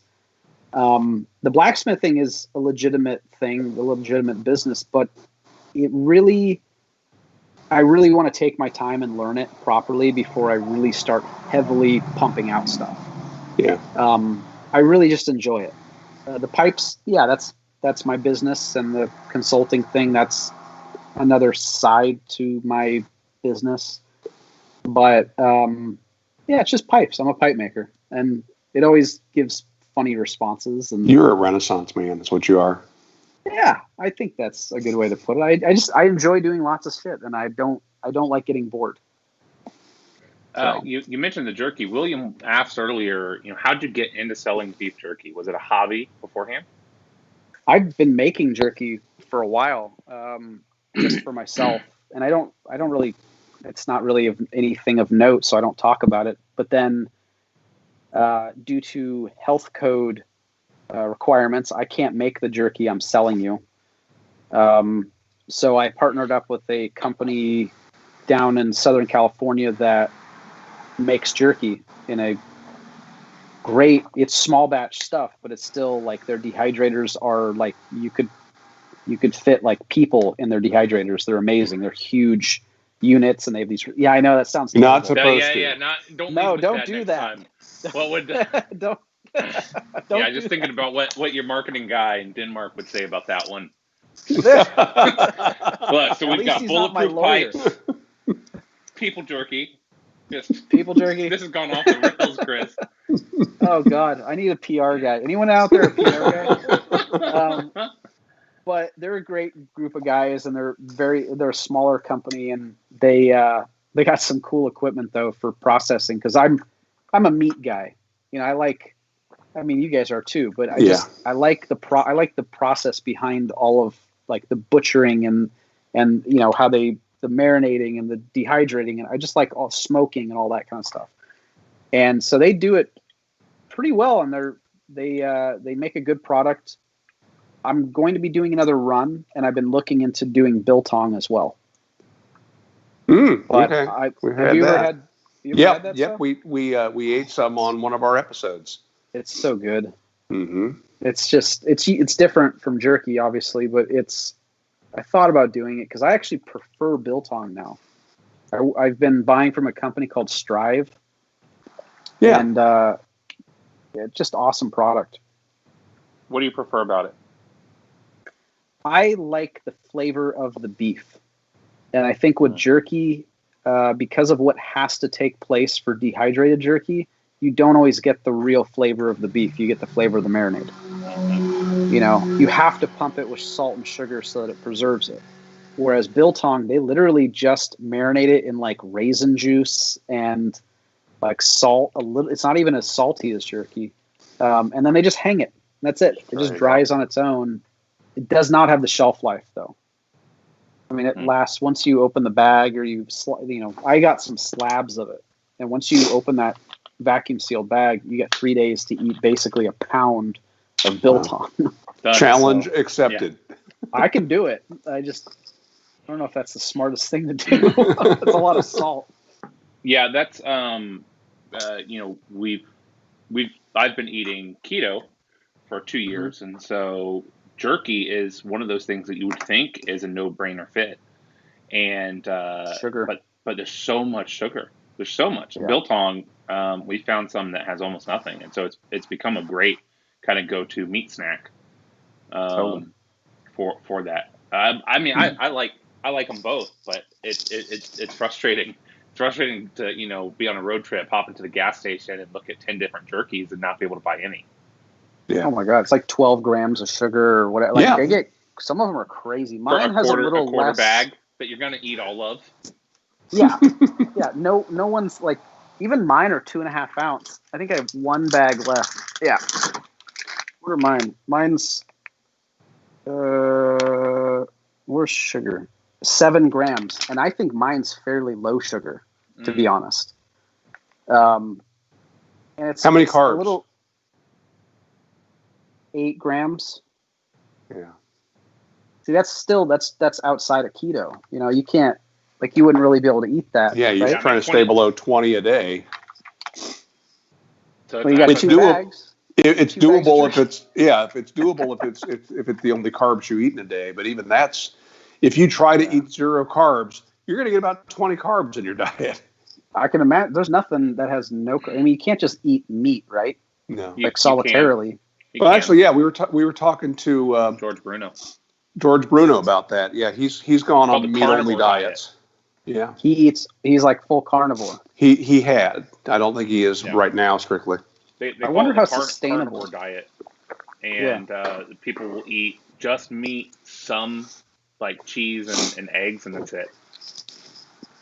Is that a sustainable? I mean, I know historically it's a sustainable thing because they didn't have an opportunity to have other stuff. But Do you think that's a sustainable thing nowadays to where you're literally just eating meat all day long? You could, but you really do have to watch supplements and things that you take, because just like vegetarians, there's stuff that you're missing in a meat-only diet that you got to be sure that you get. But I mean, it's as sustainable as your willpower. And you know what we talked with George about is that a lot of people that end up eating that way find that, in part because of the monotony of it, and then also in part because of the way your body is processing, because your body starts running off of fat instead of carbs. Fat has the carbs peak, right? There's a lot of the sugar high, the sugar low. You don't have that when your body's running on fat, and so you're just even keel. And so a lot of people end up coupling the carnivore diet with eating only once a day, eating one OMAD or intermittent fasting. And so then if you're only eating one steak a day and that's your only food source, it's sustainable. I feel like I would dry up and blow away if I had one steak a day. Like I'm cursed. I'm cursed with the inability to not eat. Like I have to constantly eat, or else I get like crazy low blood sugar and I turn into a monster. But I have cut out sugar, refined sugar, unless it's ice cream. I have a weakness for ice cream. I can't help it. And that's only because my wife keeps buying it. And I don't know if she's watching this right now, because she's up at the cabin. She keeps buying this damn Tillamook ice cream, and I can't help but eat it. So, it's not your fault. Other than that, I don't do sweets. And that was kind of a weird thing that kind of happened around the same time that I stopped drinking coffee and all that. I just cut out sweets. I don't crave it anymore. I do crave fat. I'll eat a pound of bacon, no problem. I like beef, but I prefer tri-tip, which we don't get, by the way, here. It's not available here. Is it under a different name? No, it's very much like pork butt. It's because the packers know where they can sell it. They ship the tri-tip West Coast. The brisket tends to settle in Texas. I mean, you can find brisket here and there, but not like they get in Texas. And we can always find pork butt here. Mm-hmm. Pork butt's pretty easy to get here. Brisket's really not easy to get here. You can get a point, or you can get a point or a flat, but you can't get the whole thing. Yeah, usually. Yeah. So when I was at your house, we had pizza for dinner, and we had talked about we'll have some pizza brought in. All right, that sounds cool. We'll hang out in the backyard and eat some pizza. And then your wife says, "Hey, would you guys like a salad?" Well, sure, if that's not too much trouble. She ends up making a salad bar salad. I mean, it wasn't just, I'll open a bag of lettuce and there's your salad, right? It was like amazing. And we think we might have had ice cream too. Yeah, definitely. You also had just outside of your shop, you had some kind of a water feature. Is that still there? Yeah, the shop is there. I'm sorry, my grandma keeps calling me for some reason. Uh-oh. She is apparently not watching the show this week. Or she is, and has questions about the human biltong. And now she knows where her cigarettes had been disappearing all those years. That's right. All those years ago. Oh my God. Okay, I'm back. I hope nothing's wrong, but she doesn't normally call me 3 times back to back. Yeah. The water feature, the pond. I have the pond still. I don't have the koi anymore. I got rid of them because they got too big. So I gave them to a friend. I mean, they got way too big. Koi get to be 3 feet long, and I had like 7 of them. So it was too much. But I do have what are known as shubunkin goldfish. And they're like a Japanese goldfish that look like really small koi. And they only get maybe a foot long. So eventually they'll be too big. But I think they're more interesting than koi. Yeah. Personally, like they move around more, they school. I'm not really sure if I should get this or not, guys. Go ahead. Go. Yeah. We'll Yeah. wait. Go, We'll wait for you. Okay. yeah. Four calls is a lot of calls. I wonder how tasty Shubunkin fish is. That's yeah. I wonder how the koi tastes. Well, yeah, once they get 3 feet, I mean, I imagine they're quite tasty, especially koi biltong. I mean, you never find it on the shelves anywhere. Right. We've got a neighbor who has a small pond in their backyard, and they use it for food. They bring in yearly. I forget if it's bass or trout or what the fish is that they bring in, but they grow it in their backyard and use it for a food source. So Tilapia. things okay, Tilapia. Chris? So everything's fine. My grandma is 83 years old, and she's super old school. And there are threats of riots and looting in town here for the rest of the week. Right. And she was kind of stressing out, like, what do I do tomorrow? Because she still works. She still works every single day. And she needs to be able to get around town. And obviously she's older, so it's fine. What does she do? What does she do? Well, she's a landlord. My grandpa had the forethought to basically, he was a home builder, and he would literally build homes and then just keep them. When everything was so cheap here after the war. And so she runs that. And then she also picks up food. They call it gleaning, I think. I think it's gleaning. It's where you pick up food from like grocery stores that they're going to throw out because of like day old bread, stuff like that. And then she takes all that food, she brings it to homeless shelters and to old people's homes. So she's bringing food to people in elderly homes that are younger than her. That's awesome. Oh, yeah. That's weird. So Jandy's 96-year-old great-grandmother, I'm having a conversation with her one day, and she had those pop bottle glasses and could hardly see, and she was telling me that she used to have chicken in the backyard, but she stopped raising the chickens when she couldn't see them to catch them. And I said, so what's one thing that you wish you could do that you can't do? And she thinks for a second. She goes, if I could see better, I'd like to help old people. Isn't that funny? Some old people don't consider themselves to be old. In fact, she says on a regular basis, I hate old people.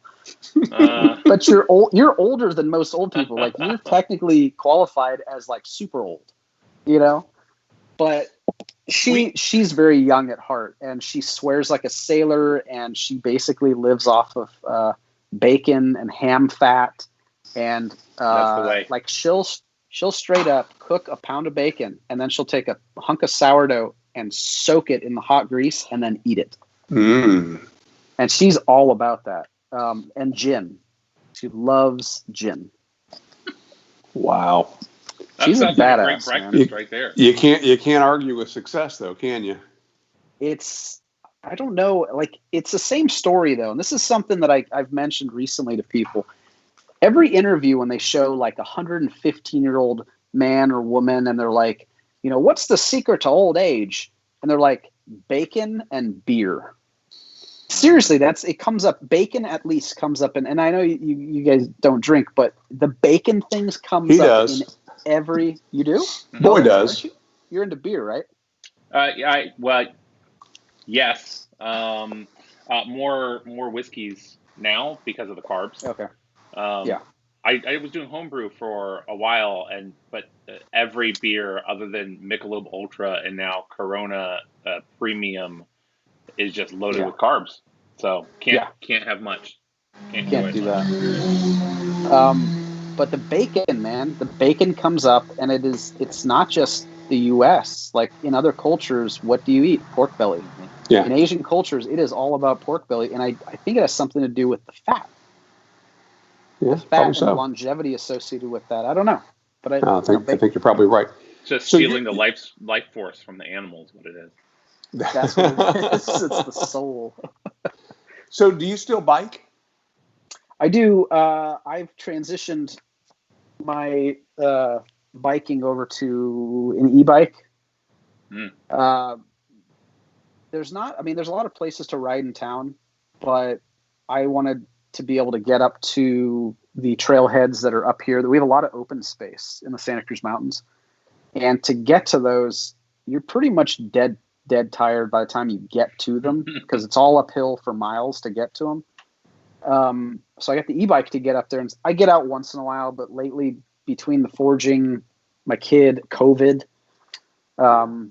it's just been, my life is finally starting to be affected by it. For the first 3 months or first 2 months, it just felt like a normal day. I would go ship, go to the post office, come back, do some work. But now it's really starting to like hit home because I don't have whole days to work anymore. I used to, and it's fine because I get to spend it with my family, which I really haven't gotten to yet. My wife works 2 jobs. And my little monster is always running around needing attention and wanting to do stuff. And she's a firecracker. So I bike when I can. You got to introduce her to the lathe, Chris. Get her turning. She's already hammering nails into a stump. Good. So she'll be a toolie. It'll happen. And she already sees, like I ask her, she'll say, are you making knives today? Or like when I have new pipes come in, she's like, oh, pipes. And she gets really excited about the pipes and she'll pull them out. She's like, I like this one. I like that one. I mean, that really is cute, because that's my first experience with that real connection to what I do. Yeah. So that is cool. So, hey, before you jump to a new topic. Yeah. Sorry, yeah. Todd has been patiently asking this question. I want to know if you'll ever make the one pipe again or an all wood pipe again. Yes. Yeah, that'll come back. It's the one series is really, it's tricky and it has to be planned for because we have to get really small blocks. We also have to get really proven to be very clean wood because there's not a lot of wood there. If you end up cracking open a block and there's a huge flaw in the middle, it's garbage. And every block costs me money whether it gets used or not, one way or another. So what is the one? This isn't your Devil Ants, is it? No, the one series is basically this without a stem. So this would be a little bit longer and it would be all briar. Okay. And they're meant to be pocket pipes. They're meant to, like the coin pocket on the side of your Wranglers or whatever, like it'll fit in that completely. Now what happened in the last run is I had a ton made and we had a bunch that had pits and flaws and stuff. And we had enough that had pits on the front end that I just said, chop all of them off, fit them with stems. And that way the guys that want stems on their one pipes can get it. You get a little more bones character on these, but you also get a stem. So then we dropped the price like $4 or $5. And so it's like 65 instead of 69. And it's essentially the same pipe for guys that want the stem. Wow. A bones version of it. So why was I thinking that was a Devil Ants though? Did you make a Devil Ants that was also all wood? Then maybe that may be the one. It was the one. Yes. Okay. So what you're thinking of is the one piece ants. Yeah. So that was the predecessor to the one line. Okay. So I was making those by hand because I feel like a lot of the invention that I work with comes from some sort of mistake that happened somewhere. And it's sort of like necessity is the mother of all invention kind of thing. Like I had maybe 100 blocks that I imported from Italy and they were just too small. I mean, I don't know if I made the mistake of not measuring or understanding how small these things were, but I got a killer deal on these blocks. I think they were like maybe $2 a piece. And a lot of them were in bad shape, but some of them were in pretty good shape. So I cracked off maybe 30 or 40 of them. And I just made one piece anses in the shop here and put them out in batches of, 10. And they got snagged up. I mean, I had them up for maybe 125 and people were buying them left and right like hotcakes. Man, just like hotcakes. And right. Just That's like great, yeah. hotcakes. Left and right. So, Two-handed Chris, hotcakes. I don't suspect you know this, but this week I posted for sale some pipes that I've been sitting on since 2017. I bought them sight unseen. Phil says, "Hey, we have these new pipes if you're interested." And, oh, sure. And they show up, and they had cowboys in bandanas, and they were the Outlaw series. And it just rubbed me the wrong way. So in the meantime, they're just sitting in our shipping department, and my wife every now and then says, "When are you going to sell these things?" I know. And so we were chatting about this over the weekend with Boy and his wife, and hit upon the idea that, you know, with the mask, they look like they're all ready for COVID. So Genius. it's like, all right, we're going to get rid of these, and it's going to be the CDC collection. I thought it was genius. I thought that was the best marketing flip I've seen in this business in a long time. Well, those are the fastest selling pipes this week out of aristacob.com. Oh, no, they're moving. Now. You might say like hotcakes, as a matter of fact. Like hotcake. That is. I did see that, and I was like, damn, I know he hates those, because I hated them. I hate to be because I know the guys, Yeah, you know, involved, and I hate to say it, I hated those pipes. I really did. But I'm not the only one, and everyone has their own opinion. I happen to really like certain things that most people really, really hate. So yeah. I'm okay with that. And it's not, again, people, I've had folks that misjudge what I said, and they're like, well, what's wrong with these pipes? No, they're fine pipes. Nothing. They smoke tobacco just fine, and if you like the Devil Lance size and shape, then you'll like these pipes. Yeah. So, anyway, it's it was a bizarre shape. Yeah. Or shapes, for me, in my opinion. But yeah, no, I agree. But that was kind of fun, because out of that, I'll call it my mistake in purchasing those, you know, that the fact that we were able to come up with a way to feel okay about selling them. Yeah. But when they're gone. That's it. Yeah. Are they still producing them? I have no idea. I haven't talked to Phil in a while. It's been a year maybe, because they were so busy with the anniversary stuff. Yeah. That poor guy, he's getting run into the ground. They got him running around doing all kinds of stuff. I know. Because, well, that's the other thing. Something we were talking about that not everyone realizes is not only do they grow the corn, but Phil is out there like every day. Yeah. I mean, he's overseeing it like an actual overseer. You know, it's not just a fake title. He's out there. Yeah. I know. Wild. That whole operation is just, it's so stunning to me how it runs. And then knowing the numbers of how many pipes they produce, you're just like, how is that even possible? It's crazy. When we toured the factory the first time, I was surprised to see how many shapes they were hand turning. And they have all this old 1940s era equipment that was custom built for them for turning. They're basically lathes just for turning the corn cobs. But because they're so old and have some inefficiencies, they damage a lot of cobs. Yeah. And so all of their larger pipes, if you look at the sizes that are bigger than, let's say, I was smoking one a bit ago, the Washington, which is the same size as the Legend and a few others, anything bigger than this, they hand turn. And so they have a bunch of jet lathes, just like you can buy at your local woodcraft store. And they got guys hand turning. And so we'll get people that'll comment about how, well, this pipe is bigger or this pipe is smaller than the last one I bought. It's like, right, they're like snowflakes.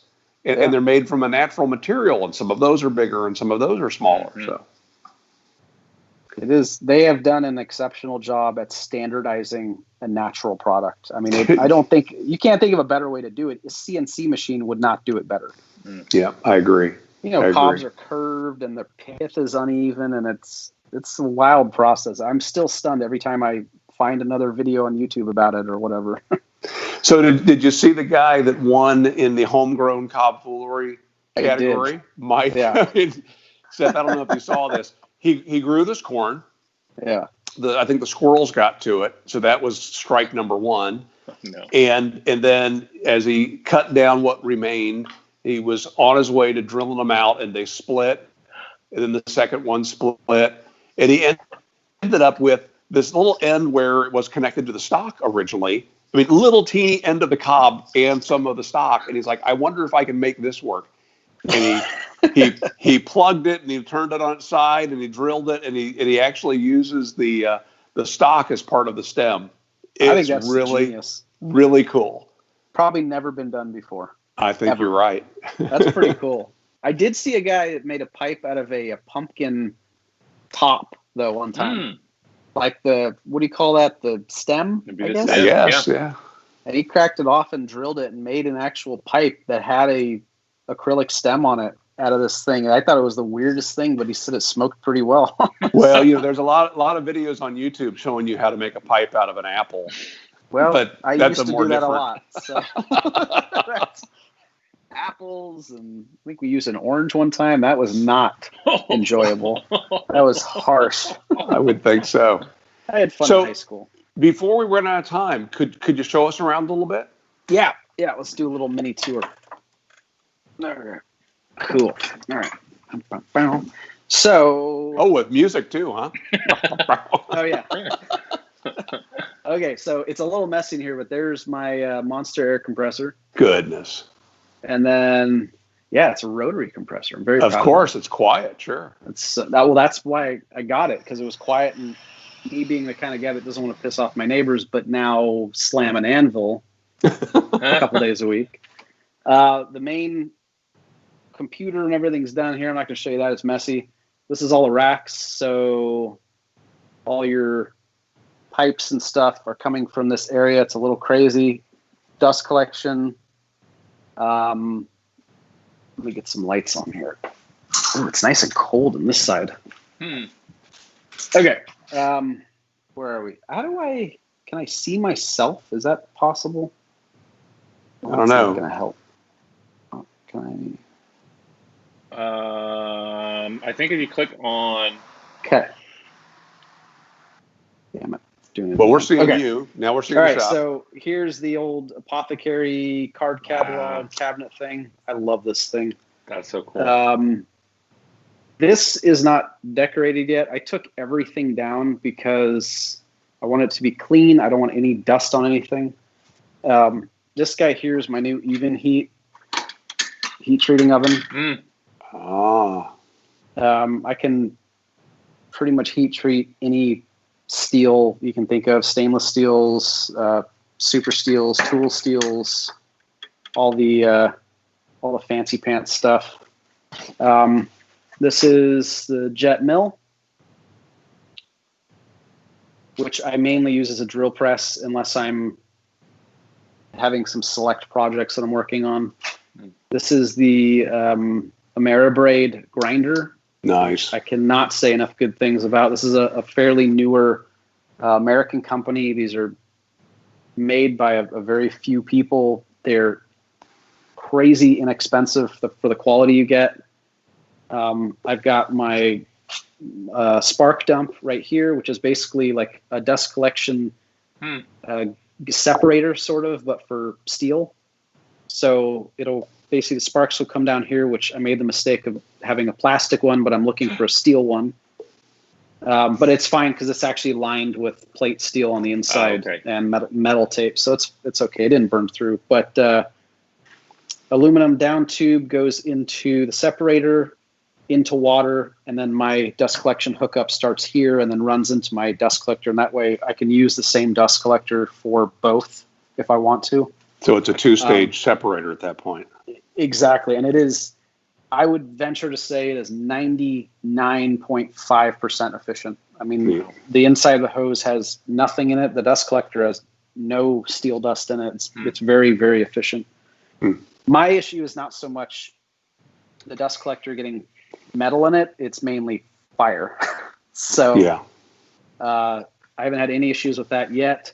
I've got... We saw the fire extinguisher hanging on the wall, so that's a good call. I have fire extinguishers everywhere, just because I'm paranoid. Not that there's any real danger of it, but toolbox. I changed recently my buffers because I don't use these motors as much. I just basically put Turner's tape and just stuck them down onto the steel plate, and it works. Sure. The 52 South Bend heavy 10 lathe. Nice. Another jewel of my shop, my 240-pound anvil. Wow. Got a Miller welder. Did you make your own tools? I made some of them. Making, I think I didn't make those. I made, these are my crappy tongs. Tongs are kind of a funny equalizer for blacksmiths because it directly shows your skill. And I don't think this is too bad for mine, but usually when you have like the common like get-togethers, like they call them hammer-ins for blacksmiths, they'll do tong making competitions because it's a standard that everyone uses, everyone's familiar with it. And depending on how you make it shows the skill as a blacksmith that you are. I'm not very skilled, but I did make my own hammer. I made an axe. This is an axe head in process. I need to drift out the eye more, and it's been reshaped with a grinder, so it's a little cleaner for my use to get rid of the cold shuts and everything. I made, it's kind of dusty, but I made this hammer. This is awesome. Thank you. I did, I'll kind of show you this too. This is a rack with all my steel, ceramic plates for the forge. This is pecan, handle materials, a rose that I made, powder steel for canister forging, copper,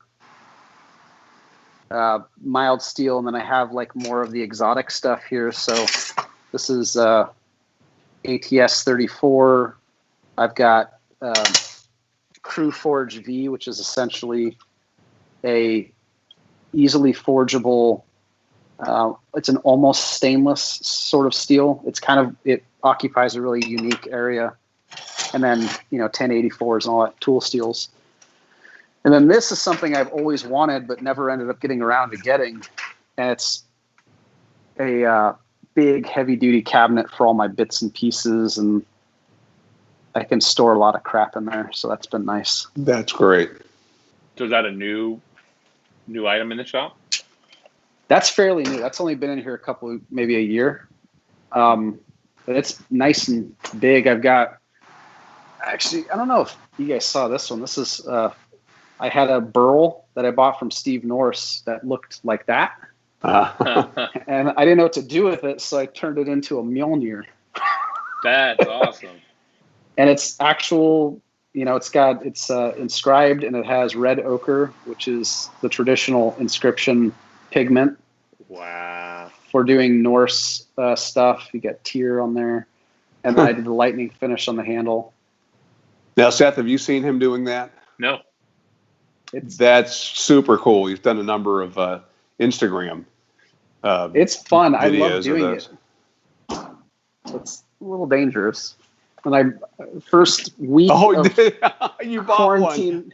I bought one and made a hurdy-gurdy, and it sounds like crap, but whatever. Yes, they do. The music they're playing in the infomercial is not from that hurdy-gurdy. No, the music that they're playing is from like a $3,000 hurdy-gurdy. Yeah. Here, well, just since we're having fun with this.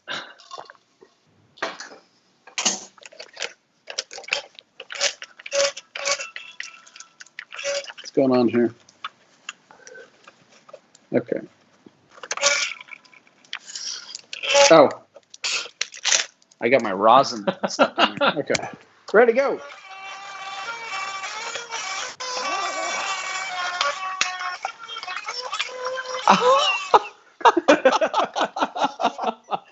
So, I think we have our new theme music, Seth. Yeah.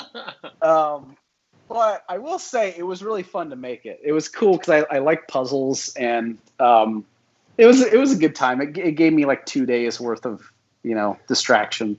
It's all laser cut, everything. Yeah, I mean, whoever made that is making a killing on it because it's not hard to, it's CAD done, but it's pretty cool. And then, what else? I've got.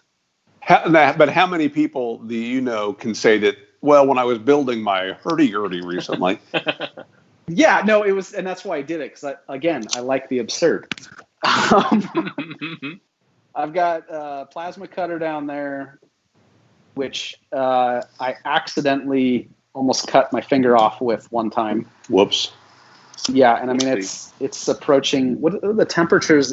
Some crazy temperatures. It's like 10,000 or 12,000 degrees coming out of the tip of this thing.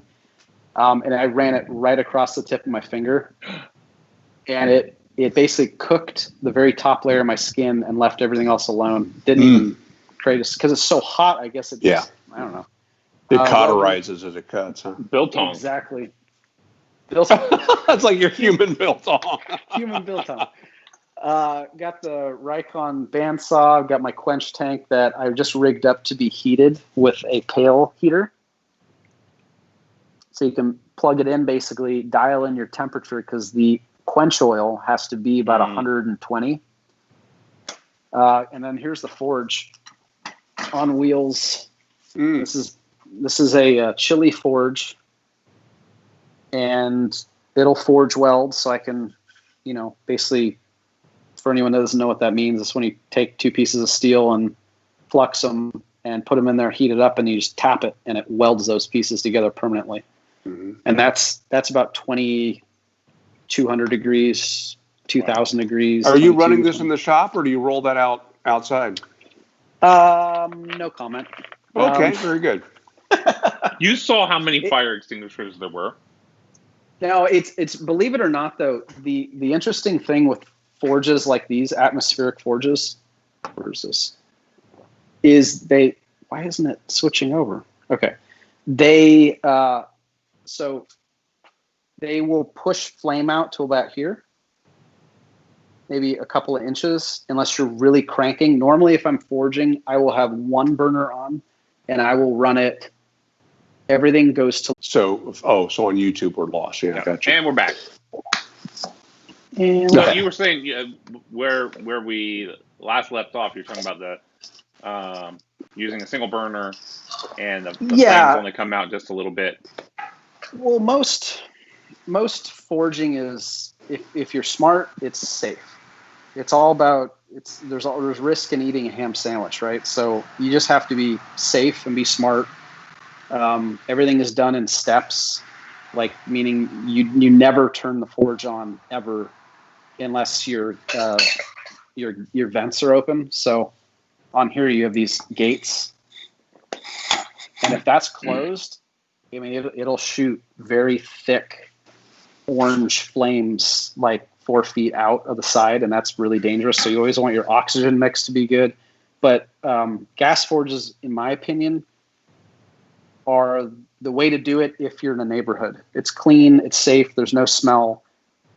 Sometimes I roll this out on the deck and I'll do all my heating outside and then run in and hammer. And that's in the summer when I don't want the heat. But in the winter, it's actually really nice when it's freezing out and you have cold air cycling through your shop.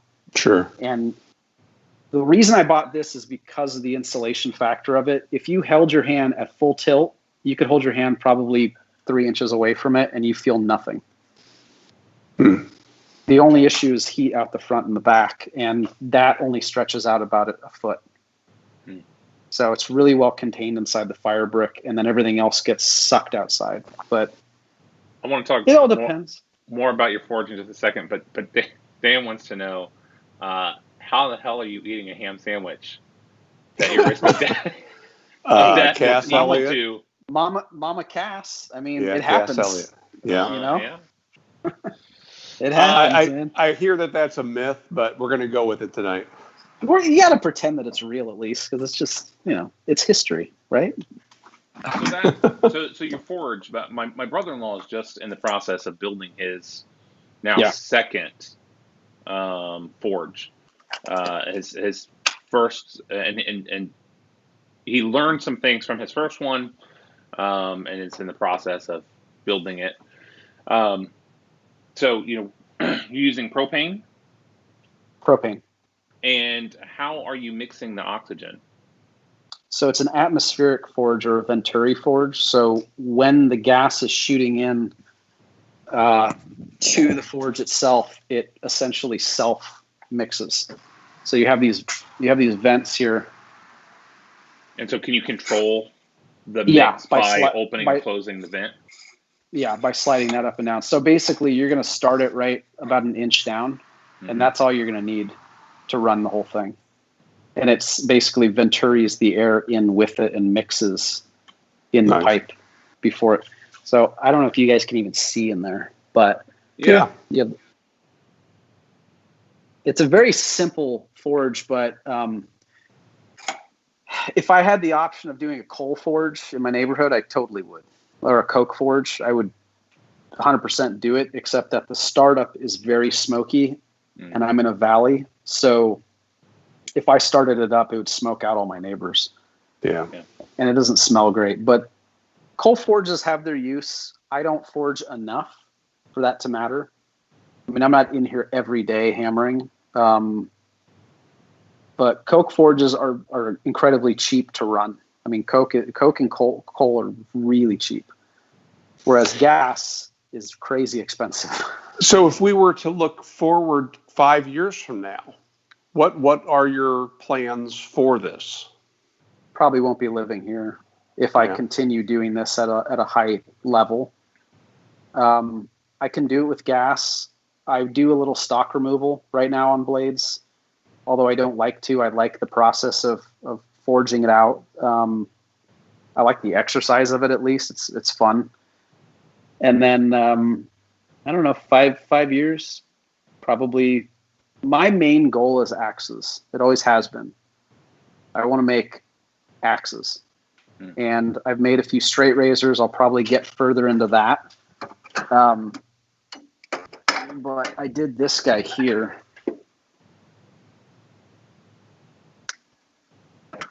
So I made that. Oh, cool. Nope, that's not. Is this considered a hatchet? Is it short enough to be a hatchet, or is it an axe? I would consider this to be a belt axe. Okay. Or a mini hatchet, probably. That's beautiful, Chris. Thank you. Yeah, and then I just like the process of making axes. There's something different with it. Certain allowables, the forge scale, I really like that look. Mm-hmm. Whereas knives, if you show scratches, it looks kind of weak. If you leave the forge scale completely on it, except for the edge, it looks unfinished and it's not really usable for food. So it's personal preference. Straight razors are really fun because they appeal to my my sort of pipe making background. You know, making sure everything is very precise and you have good finishes. Everything has to fit together really well. And then the sharpening, I really enjoy the sharpening side of it and honing it. And I mean, if that was any other material, you could probably see through it. And the whole blade is hollow ground? No, these are wedges, so these are flat ground. They are flat ground, okay. I have the tooling to do hollow ground, but I also have to weld up another jig to be able to do it efficiently. And then I do all the leather work and stuff for them. Oh, that's cool. It's just, I don't know, it's fun. It's an expensive hobby for me. It's I'll tell you what though, it's a little less frustrating than brewing beer, because I did that for years and it would be an all day event and that just wore me out.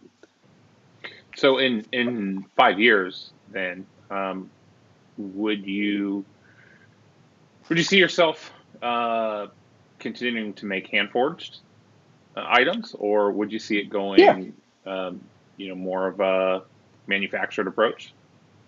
If I did do, I probably wouldn't go full manufactured. If I did, I would probably go partially manufactured. So I would go for like water jetted blades and then do stock removal for a cheaper option if I develop a particular style. I follow quite a few blacksmiths, ranging from guys that only use coal forges. They only grind, do all their filing by hand.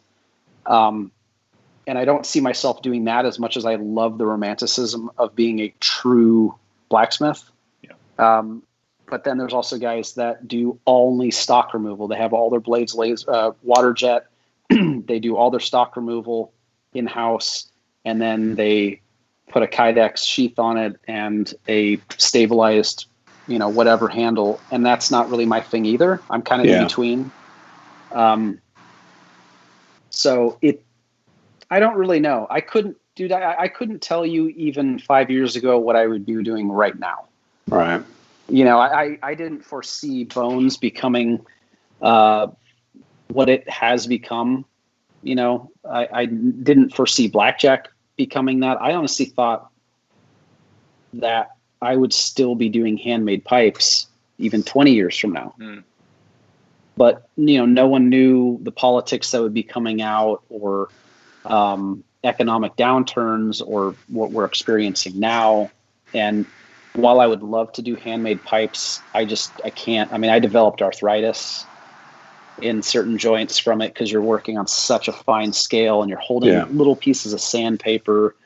But I do love it. I made pipes all last year. I just didn't make them for sale to the public. Yeah. So does that the arthritis come into play with the blacksmithing?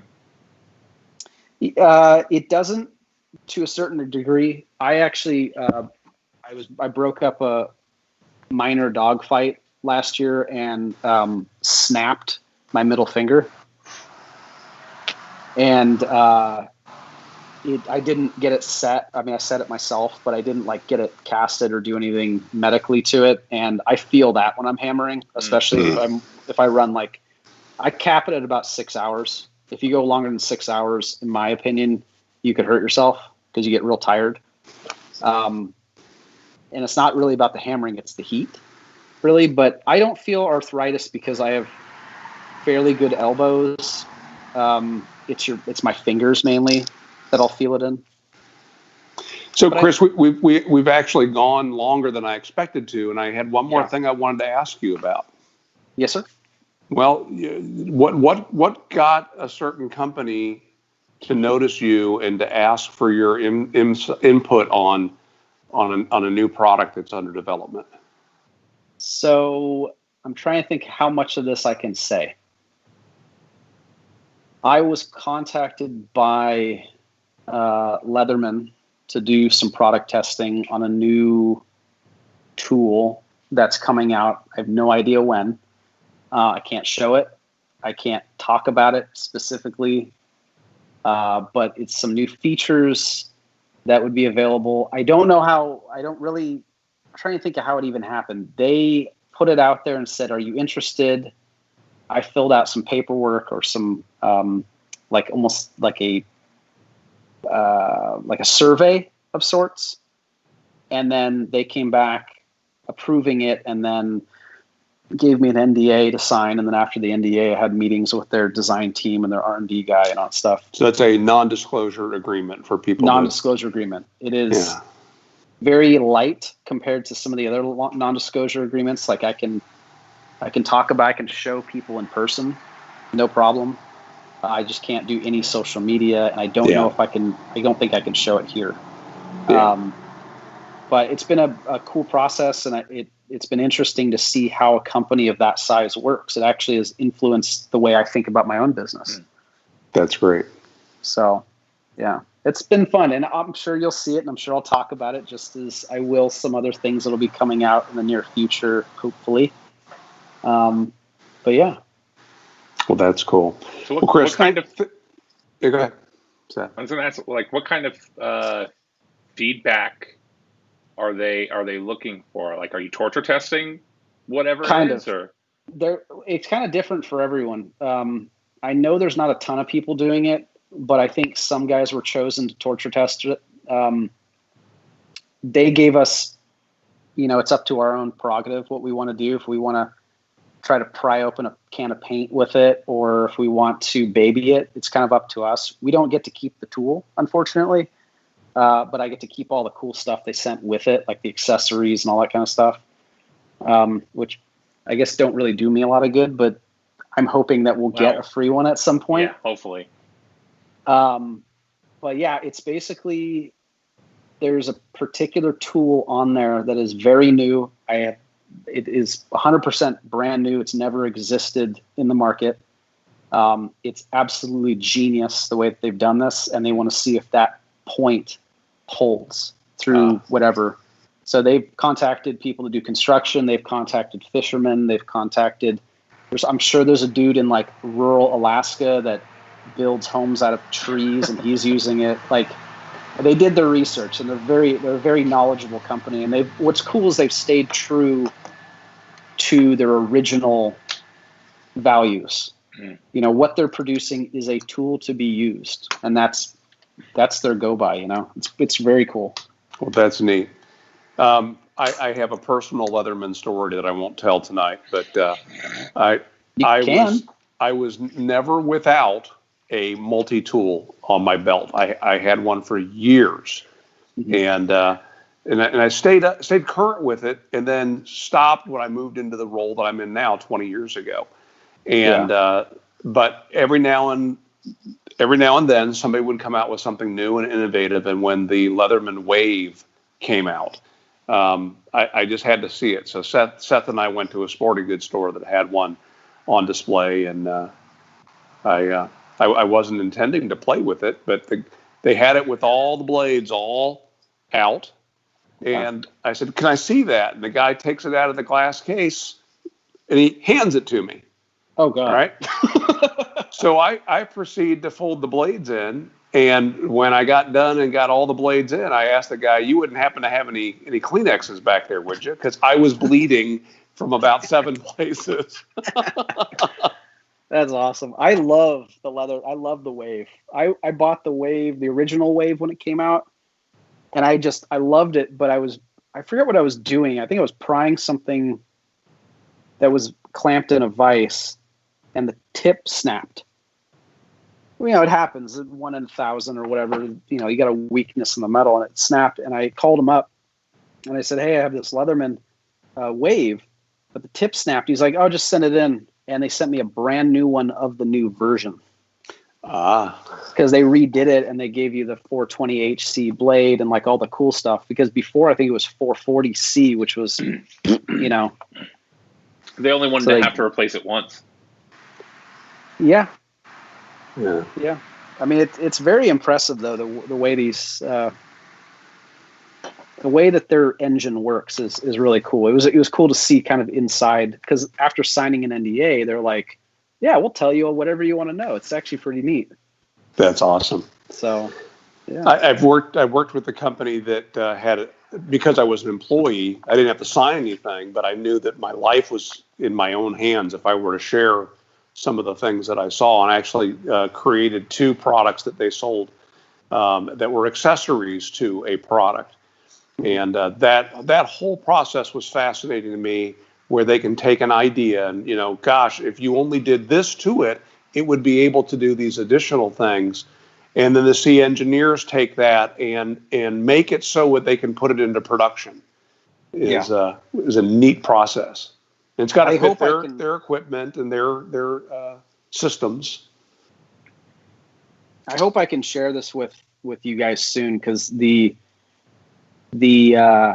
tolerances. Now, I'm no machinist, so I deal in tenths of an inch as a pipe maker. You know what I mean? Like or in my case, I deal in, you know, 0.5 millimeter. That's as small as I go.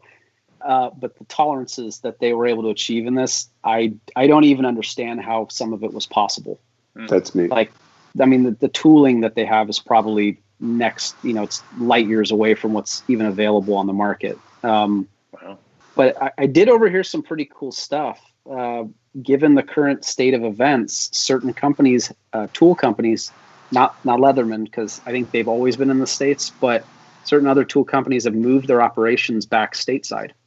And I don't know if that is coming into play on your end where you're seeing that happen, but a little bit, yeah. And you know, back in Ohio, I used to sell in the town of Wilmington, where Wilmington College is located. But that was the home location of Irwin, the Irwin Auger Company.